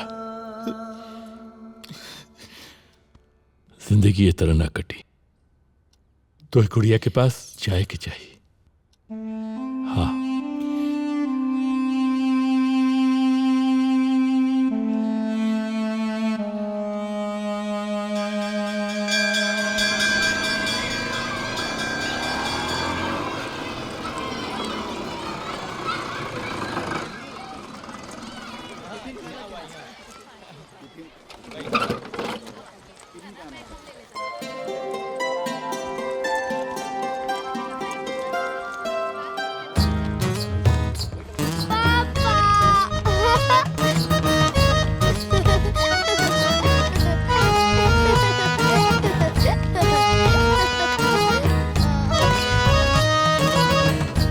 पापा मम्मी ना आईली? ना। अभी भी कट्टी चल रहा बा पापा? हाँ। बटी कर ला ना पापा। ये चॉकलेट ला। Thank you. चल, अब तारा संगे मामा के यहाँ रहल जाई। पक्का ना पापा? पक्का? सच्चा। पक्का ना पापा?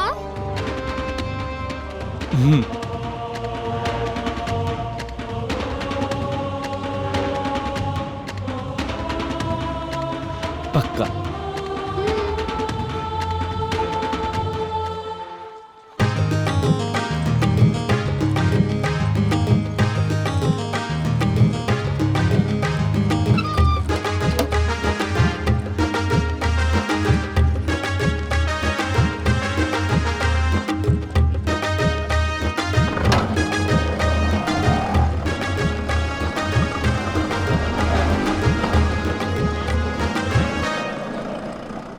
अरे ना ना ना ना ना ना ना ना। काजी वकील साहब, कोनो केस के जीत भलवा का कि रउआ यहाँ बैठ के झूला झूल रहल बानी, गुड़िया के नहीं खिले आवे के?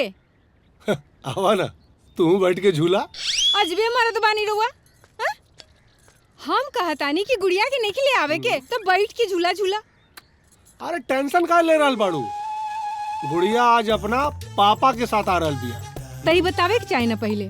अरे तब भूनका बाड़ू तो का बताई। ए पुष्पा, कब वो प्यार से भी बतिया लेल करा।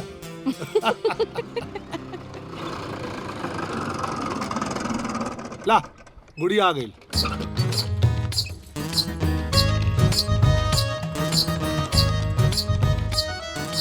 आ जा, खुश है खुश है। आखिर बेटिया के मोह यहाँ पर खींच के ले ही आई। अरे हाँ, हम बताओ भुला गल रही। कालामित का फोन आयल रहे। अमित अब एजा हमने के साथ ही रही हैं। ऑब्जेक्शन। अमित यहाँ ना रह सकेलन। अरे काहे ना रह सकन भाई, अमित के मामा मामी का घर है। तू चाहता तू बुला ला अंजलि के। तो गुड़िया कहाँ रही? गुड़िया तो हमारे साथ रही ना मामा। Order order. आप लोग की बहस सुन के अदालत ने ये फैसला लिया है कि गुड़िया दिन में अपने पापा के साथ और रात में मामा मामी के साथ सोएगी। Yes milord. Yes milord.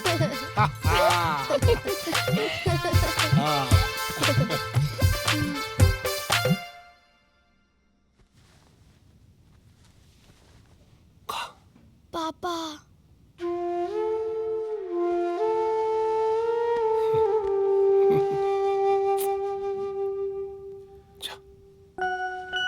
संभाल के चाहिए। हाँ, जा बेटा, आराम से आराम से आराम से आराम से।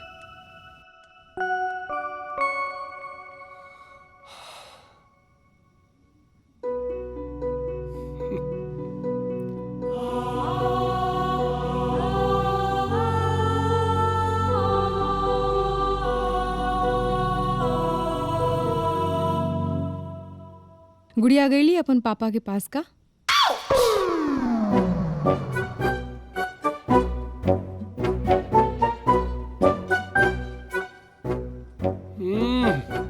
बस करी, ड्रामा बंद करी, चुपचाप सो जाएं।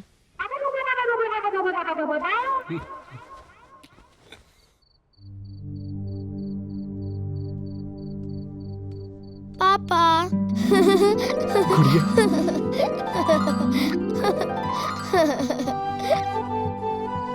पापा हमरा के ना तोहरे लेफ्ट में सुते के बा। हाँ बेटा, तू राइट सुता चाहे लेफ्ट, तो हार मर्जी। आजा।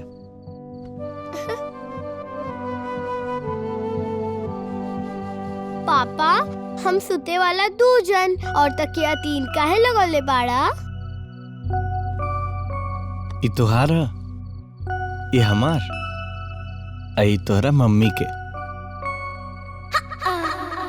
मॉम के। पापा मम्मी के याद आ रहल बा ना? हाँ गुड़िया,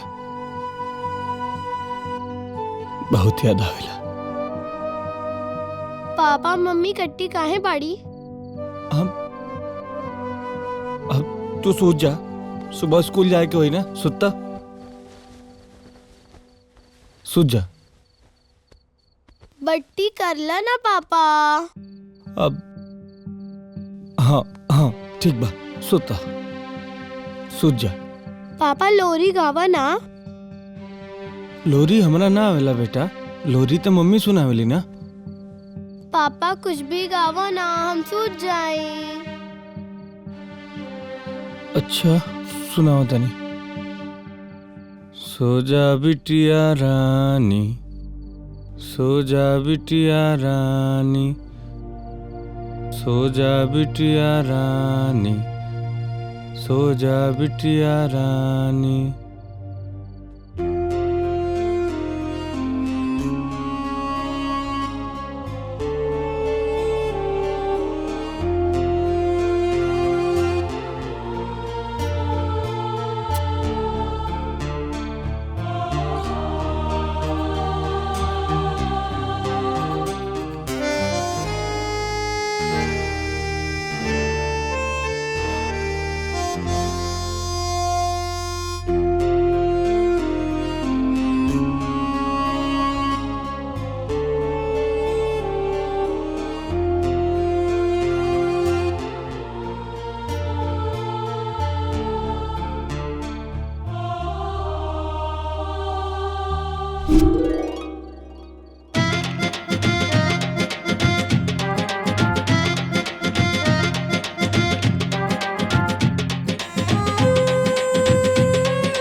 हेलो मॉम। गुड़िया। हाँ मॉम, खुशखबरी बा। खुशखबरी? कैसन खुशखबरी? अबे कोर्ट के फैसला आवे में कुछ दिन बाकी बा। अरे मॉम, दिन रात कोर्ट के ही दिन गिन रहल बाड़ू का। एजा पापा हमरे लगे आयल बानन।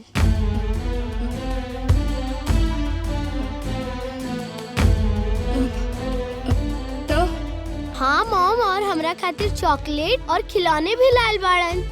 और अभी हमरा के स्कूल लेवे आवे वाला बाड़न। और हमरा के पढ़ावेलन, हमरा के शॉपिंग करावेलन। और हम पापा के साथ ही सुते नहीं भी। लेकिन मॉम, पापा हमरा के लोरी ना सुना पावेलन।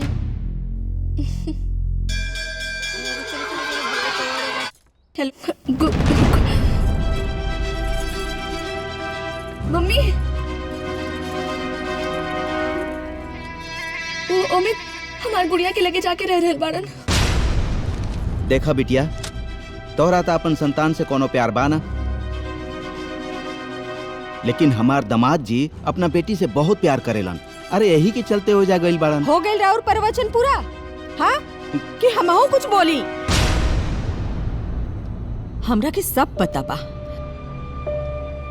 दामाद जी ओइजा काहे गइल बाड़न। अपन मीठी मीठी बातें करके ओकरा के बहला फुसला के अपना बस में कर सके, ताकि गुड़िया कोर्ट में उनखरे साथे रह के गवाही दे और वो अपने घरे लेके जाए।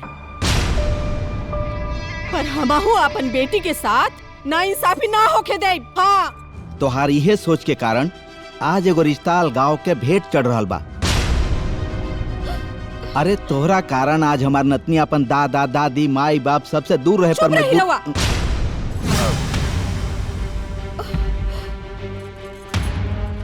अंजलि बिटिया, तू ज्यादा मत सोचा, भगवान सब ठीक करिए। हाँ बिटिया, ऐसन करा, तू जा गुड़िया के साथ जाके तू रहा, और गुड़िया के ऊपर अपन प्यार के ऐसन जादू चलाओ कि दामाद जी के छोड़ के तोरा साथे रहे खातिर तैयार हो जाए। हाँ अंजलि, सोच मत, जा बिटिया जा।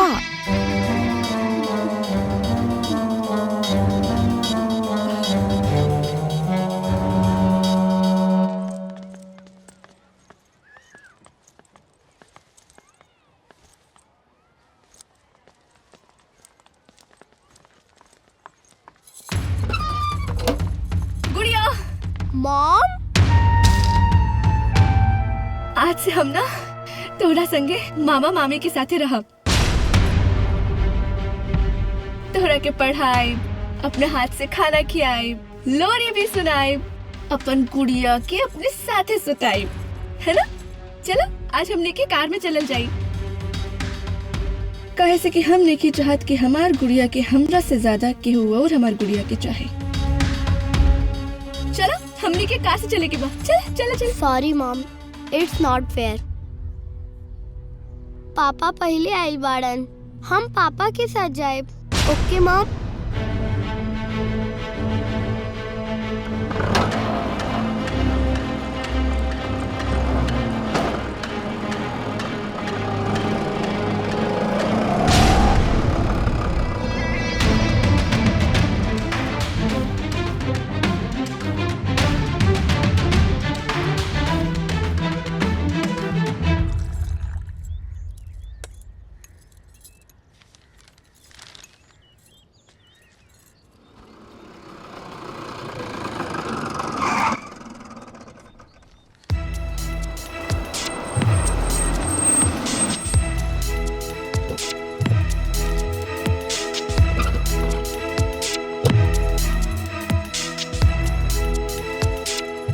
अंजलि, आ गए ला लोग? तू है जा?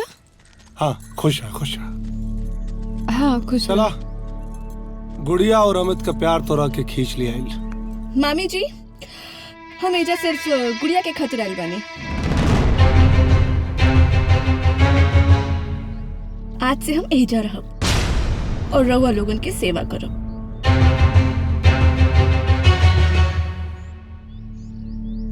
हाँ हाँ, काहे नहीं अंजलि, एकरा अपना घर समझा, ये तो बड़ खुशी की बात बा। तू लोगन के टूटल बंधन फिर से जुड़ जाए, ऐसे नीमन हमनी खातिर का हो सकेला। मामी हम कहनी ना कि हम एजा सिर्फ गुड़िया के खातिर आइल बानी, और कोर्ट के फैसला आ जाए तो हम अपने घरे गुड़िया के साथे चल जाए। तब तक गुड़िया हमरे साथे रही। गुड़िया हमरे साथे रही। गुड़िया हमरे साथे रही। हम कहनी ने गुड़िया हमरे साथे रही। हम कहनी ना गुड़िया हमरे साथे रही। गुड़िया हमरे साथे रही। गुड़िया ऑर्डर ऑर्डर। मेरा जब मन करे तो मैं पापा के साथ रहूंगी और जब मन करे मम्मी के साथ रहूंगी। अरे और मामा मामी? मामा मामी तो हमारे दिल में बसेला है ना मामी, है ना मामा? हाँ। सीखा, ए फूल सी बच्ची से तू लोग कुछ सीखा। सच में हम वकीलन के घर में गुड़िया के रूप में एगो जज आ गेल बारी। फैसला हो गेल है ना? चला लोग चला। हमार गुड़िया आ जा चला।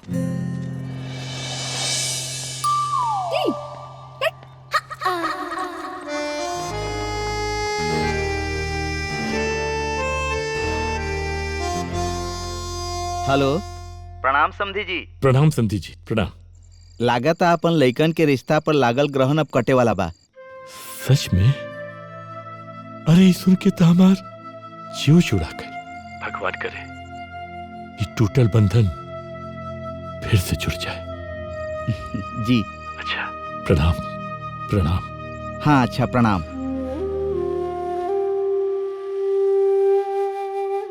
हे प्रभु, कल्याण करो।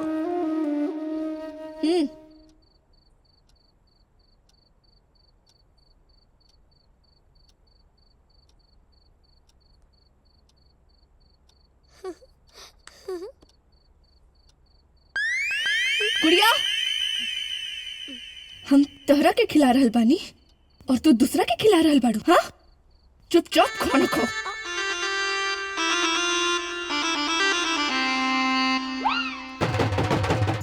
मामा, आज गुड़िया हमारे साथे सुती। ठीक है बेटा। मामी, गुड़िया आज हमरे साथे सुती। गुड़िया हमार बेटी हिया, वो आज हमारे साथे सुती। हाँ, हम तो पड़ोस से लेके आई बानी जे हमार बिटिया नहीं खे। गुड़िया हमरे साथे सुती। हम कह देनी ना हमारे साथे सुती। हम कह देनी गुड़िया हमरे साथे हमारे सुती। साथे सुती। Order order order. गुड़िया एक दिन पापा के साथ सोएगी और एक दिन मॉम के साथ। एक मिनट एक दिन पापा के साथ एक दिन मॉम के साथ, मतलब मंडे पापा के साथ, ट्यूसडे मम्मी के साथ, वेडनेसडे पापा के साथ, थर्सडे मम्मी के साथ, फ्राइडे पापा के साथ, सैटरडे मम्मी के साथ। ए बेटा, तो हमनी का नंबर कब आई? संडे। हाँ, संडे। चलो बेटा, चलो सुते चलो। नो नो नो पापा, आपकी डार्लिंग मेरी डार्लिंग मॉम। गुड़िया आज मॉम के साथ सोएगी। द कोर्ट इज एडजर्न। जो फैसला हो गई रहे तो काहे जगह के बुलवला हो? कौने फैसला के बात करत रू अंजलि? अगर एगो बच्चा के माँ और बाप दोनों के प्यार ना मिले तो ओकर परवरिश अधूरा हो जाला। तू अपने ऊंचा ऊंचा सपना के चक्कर में गुड़िया के लालन पालन के हत्या कर रहा बाड़ू। एगो बच्चा के जन्म के साथे एगो माही के भी जन्म होला, लेकिन तू तो ना एगो अच्छा बीबी बन पाइलो ना एगो अच्छा माई। अरे तू एगो काम करा, तू हमरा गुड़िया के आधा आधा काट के अपन हिस्सा ले और खुश हो जा। तू लोगन के झगड़ा कर बच्ची के दिलो दिमाग पे का असर पड़ी ये सोचला? हाँ, गुड़िया ना तोड़ा साथे रही ना तोड़ा साथे रही, गुड़िया हमनी के साथ रही। चला गुड़िया।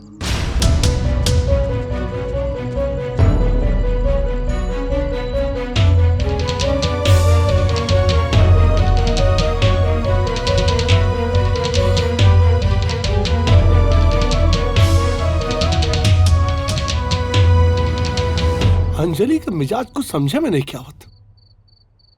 आखिर वो कौना मिजाज में अपन प्यार भरा घर उजाड़े में लगल बिया। हमरा तो चिंता हो रहल बा गुड़िया के कि ई दोनों के प्यार के बंटवारा में गुड़िया के का होई। पुष्पा, हमनी वकालत में इंसान के सही गलत के मुद्दा पे बहस करे ले जा, न्याय भी दिलवाई ले, लेकिन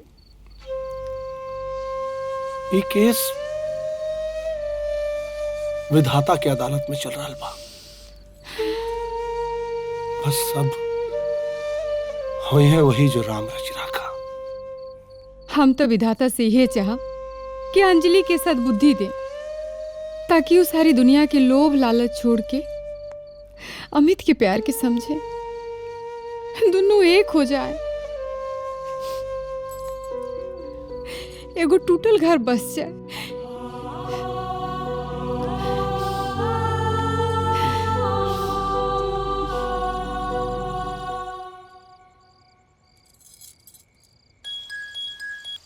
हेलो हेलो अंजलि। हाँ मम्मी। अरे गुड़िया के अपन बस में कैलू की ना? कर ले लू ना? अरे मम्मी वो तो दोनों जन से प्यार करेली ना। गुड़िया के अमित से बिल्कुल मत सटे दिहा। अरे 2 दिन के बाद तो सुनवाई है, तोरे ही पक्ष में फैसला होई। कोर्ट में केस तू ही जीतबू। अगर गुड़िया कहीं अपन पापा के चुन लेलस तब तो जीत अमित के हो जाई। Hello Anjali, Anjali hello.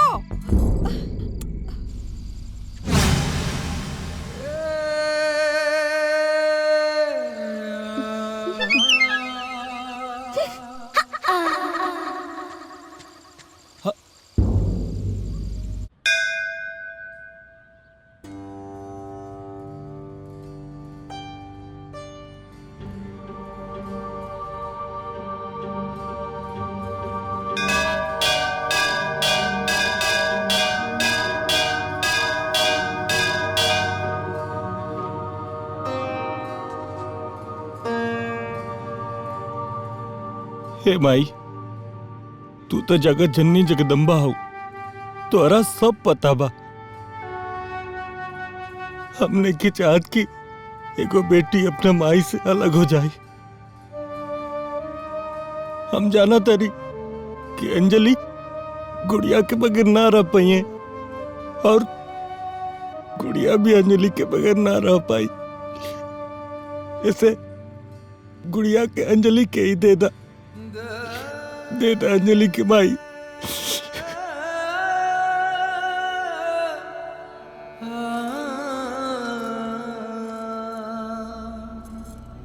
हमरा से पहले गुड़िया की मांगे खातिर माई के दरबार में हमसे पहले? अच्छा बताओ तो नहीं।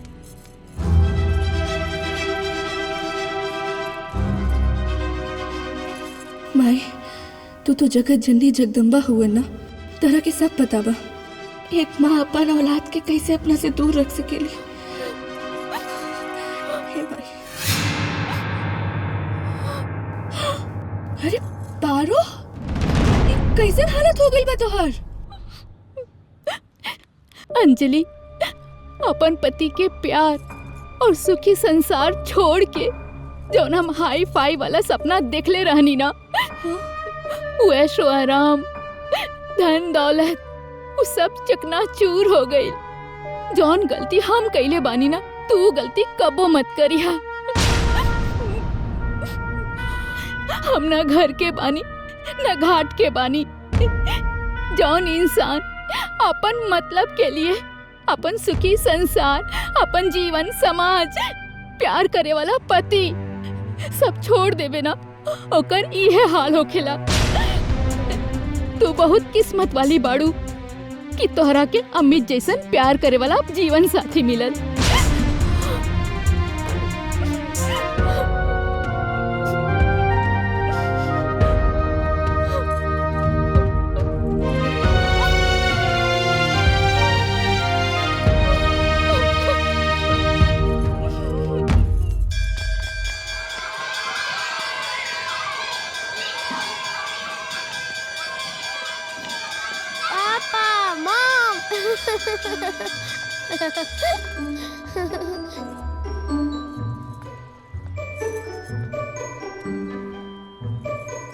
पापा काहे रो रहल बाड़ा? लागत आज हमरा के आखिरी बेर लेवे आइल बाड़ा।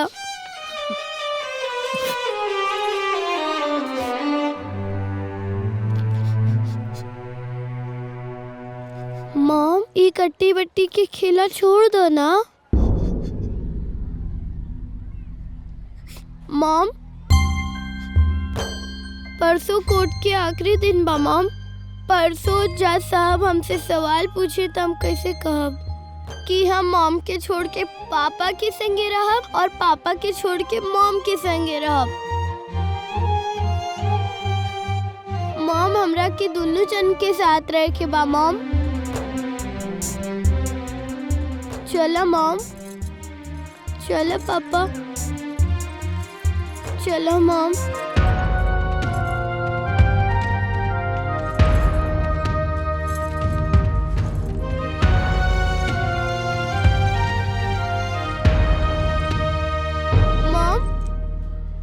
जैसे पापा के स्कूटर एक पहिया पे ना चल सकेले वैसे ही रउआ दोनों हमारे को पहिया बानी मॉम। हमरा के रउआ दोनों के सहारे चाहिए मॉम। ये बंधन टूटे ना।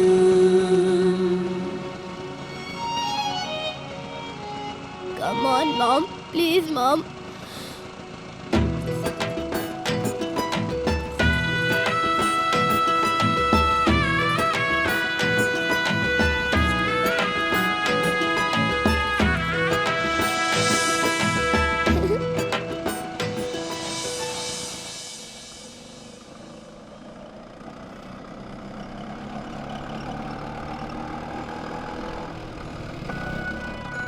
काश ये बंधन सातों जन्म तक जुड़ल रहे।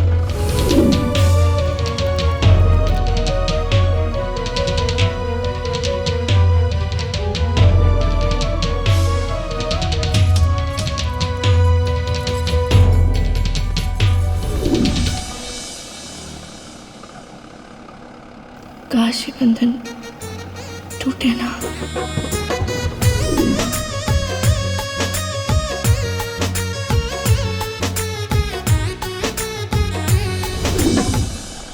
काश ई सफर खत्मे ना होखे।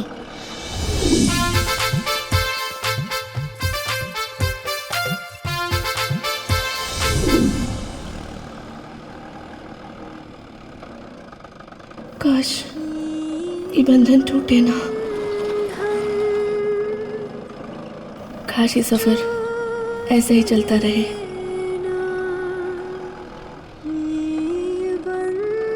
हमार जोड़ी ऐसे नहीं बनी रहे।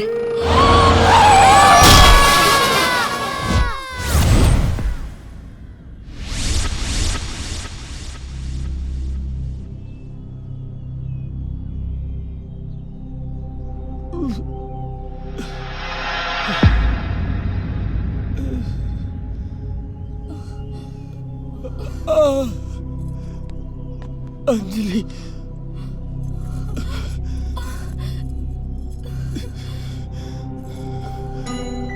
गुड़िया, गुड़िया, गुड़िया, गुड़िया, गुड़िया,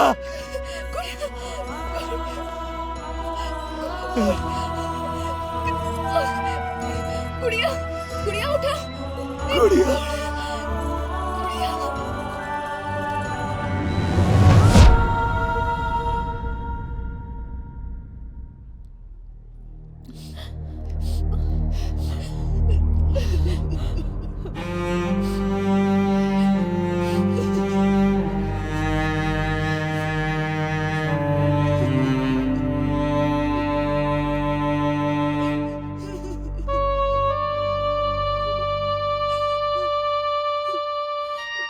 अंजलि,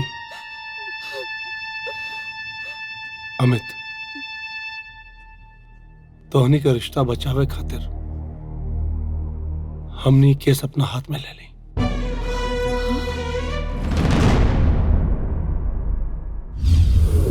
गुड़िया, तोरा से खास बात कहे के रहे बेटा। देखा तोरा मम्मी पापा में कट्टी चल रहा बा।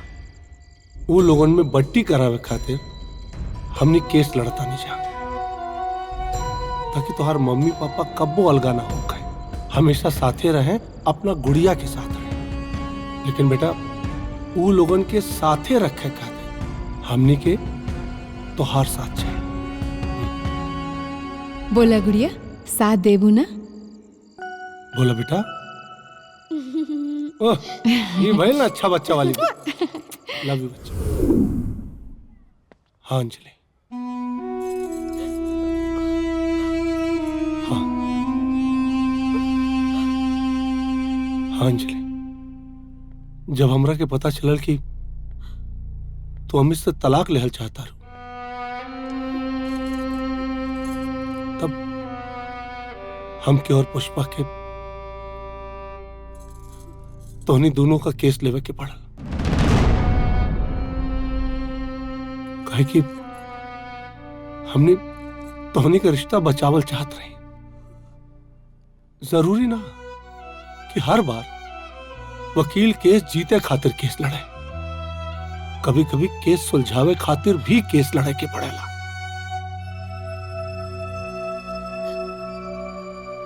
हमने तोहनी का रिश्ता बचावल चाहत रहे।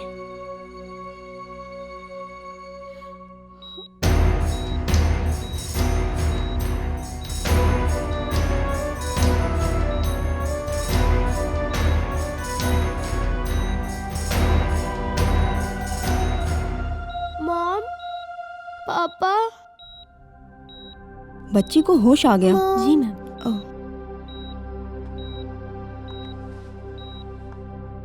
हम हमेशा यह चाहनी कि बंधन टूटे ना। गुड़िया को होश आ गया है, वो मम्मी पापा को याद कर रही है।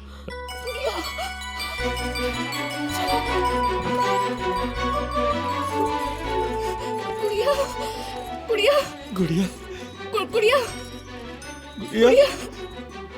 मॉम, मॉम ना बिटिया, मम्मी बोला, मम्मी बोला। पापा, हाँ बेटा। हम डॉक्टर के बात सुनले रही, अब हम ना बचब। मत कर बेटा। हाँ लेकिन हम अगला जन्म में हम मम्मी पापा के गुड़िया बन के आवल चाहत बनी,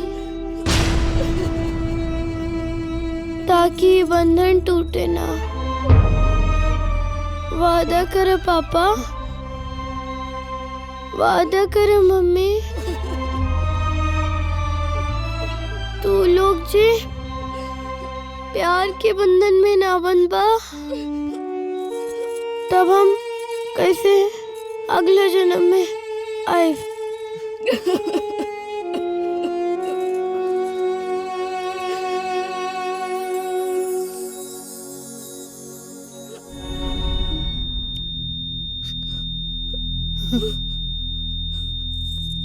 गुड़िया गुड़िया गुड़िया गुड़िया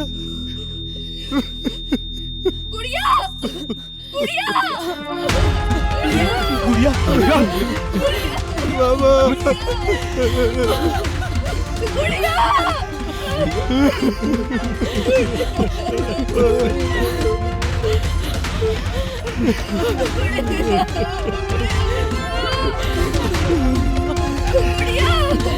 ए गुड़िया, उठो जल्दी से।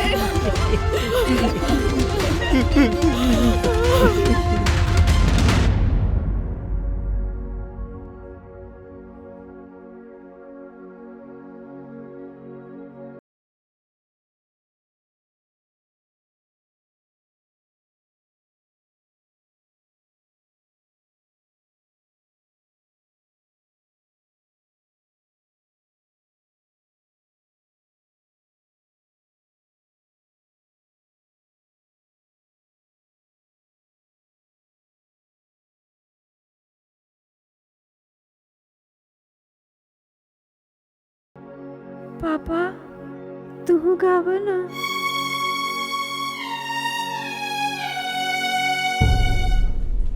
कोर्ट की कार्यवाही शुरू की जाए। मिलॉर्ड, जैसा कि अदालत ने इस केस में 6 महीने का वक्त दिया था, वो पूरा हो गया। मेरे ख्याल से इस केस में अब बहस के लिए कुछ नहीं बचा है। जैसा कि अदालत को पता है कि अमित और अंजलि ने अपने सारे रिश्ते नाते के बंधनों को तोड़कर अपनी जिंदगी में आजाद होकर अलग अलग जीने का फैसला किया है। अब अदालत का जो भी फैसला होगा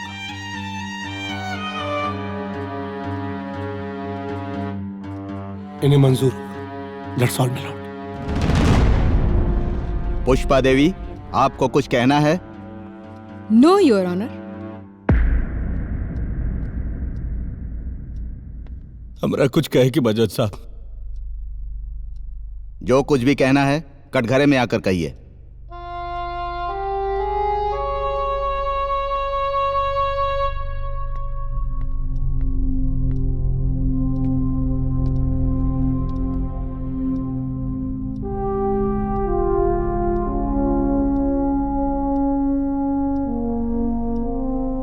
जज साहब,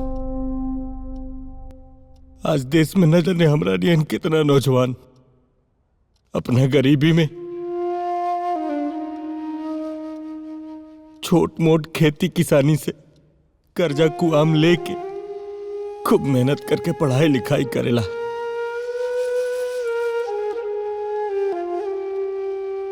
और छोट मोट रोजी रोजगार और नौकरी के तलाश करेला। कुछ के रोजगार मिल जाला, कुछ के नौकरी मिल जाला, और ना जाने कितना नौजवान जिंदगी भर बेरोजगार बन के अपन जीवन बितावेला। जज साहब, बड़ी सोच, बड़ा नौकरी हर नौजवान के सपना होला, लेकिन सबके सब मिल जाए संभव तो नहीं के। का संसार में प्यार भरल जिंदगी जिए खातिर धन दौलत और गाड़ी बंगला ही जरूरी होला? का चरित्र, प्रेम, परिवार, परंपरा, रीति रिवाज, संस्कार और संस्कृति के कोनो मोल नहीं के? इस समाज में रहे वाला कुछ लोगन के ही कैसन सोच बा जज साहब? इस सोच के बदले के पड़ी न तो लोभ और लालच के चक्कर में ना जाने कितना रिश्ता टूटत रही।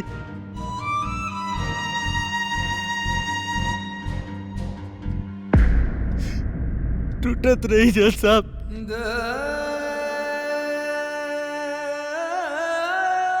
टूटत रही।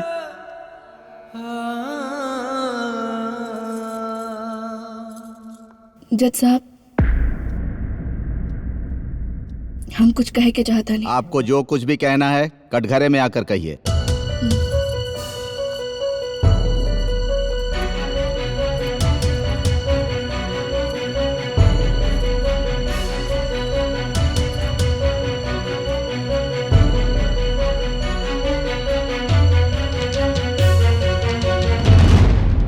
जज साहब, हमार ऊंची सोच की वजह से अपन प्रीत के निशानी खो दिल पानी, और ना समझी की वजह से एक हंसत खेलत परिवार की जिंदगी उजाड़ दिल पानी।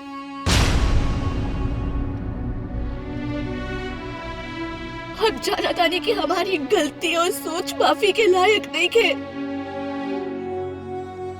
हमें इसे रहुआ के आगे हाथ जोड़ के माफी मांगता नहीं कि हमरा के ऐसा सजा दी, ऐसा सजा दी कि हर घर गांव बस्ती के लड़की के सबक मिली, अपन प्रीत रीत के बंधन की परिभाषा के समझ सके।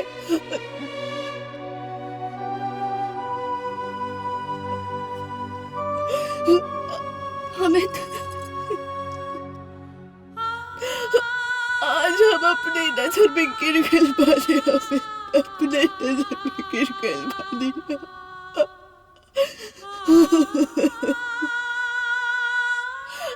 आखिर में बदी रईसी के पट्टी से रहुआ के अब बहुत दुख देने वाले हैं, बहुत दुख देने वाले हैं।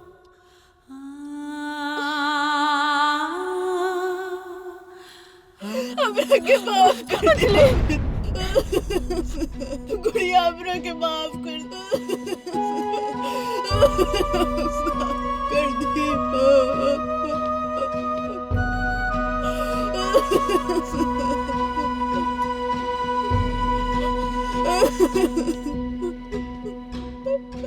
अंजलि अबे हमरा के माफ कर दो, रवा हमरा के जबन भी हालत में रखम, हमरा के जैसा भी रखम, हमरा वक्त रोटी खा के रहा, हम तो हर लेखपाल के नौकरी में भी खुश रहा, हम सगरों सजा भुगते करते तैयार बने, हमें तो हमरा के माफ कर दो, हमरा के मारी, अभी तो हमरा के मारी, अगर हमरा के मार देती तो शायद इतनी देखे राहुल एक थप्पड़ से हमारी जिंदगी बदल गई रही, तो बदल गई गुड़िया, हमरा के माफ कर दी गुड़िया।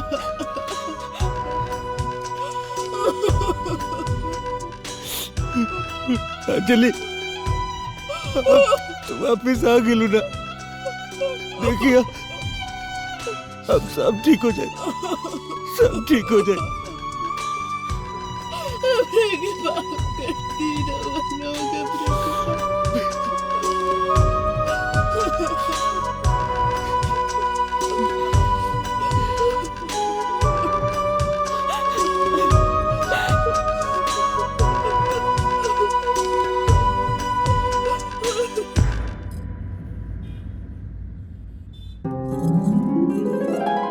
अंजलि देखा, हमने के गुड़िया फिर से आ गई।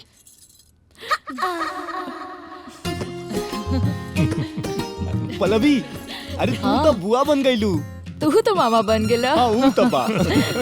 भाऊजी। हाँ बेटा। मामा मामी निकल लुकत। का हो, कहाँ बड़? मामा। अरे आ गई नहीं। हैं? ला आ गई। संभाल, आराम से। अरे देखा? आराम से। अरे मामा, ये का हो? अरे खुशखबरी बा भगिना, एक गुड़िया हेरो आवतिया। आखिर मामा लास्ट मैच में गोल मारिए देला। अरे लात मारतिया का? आराम से।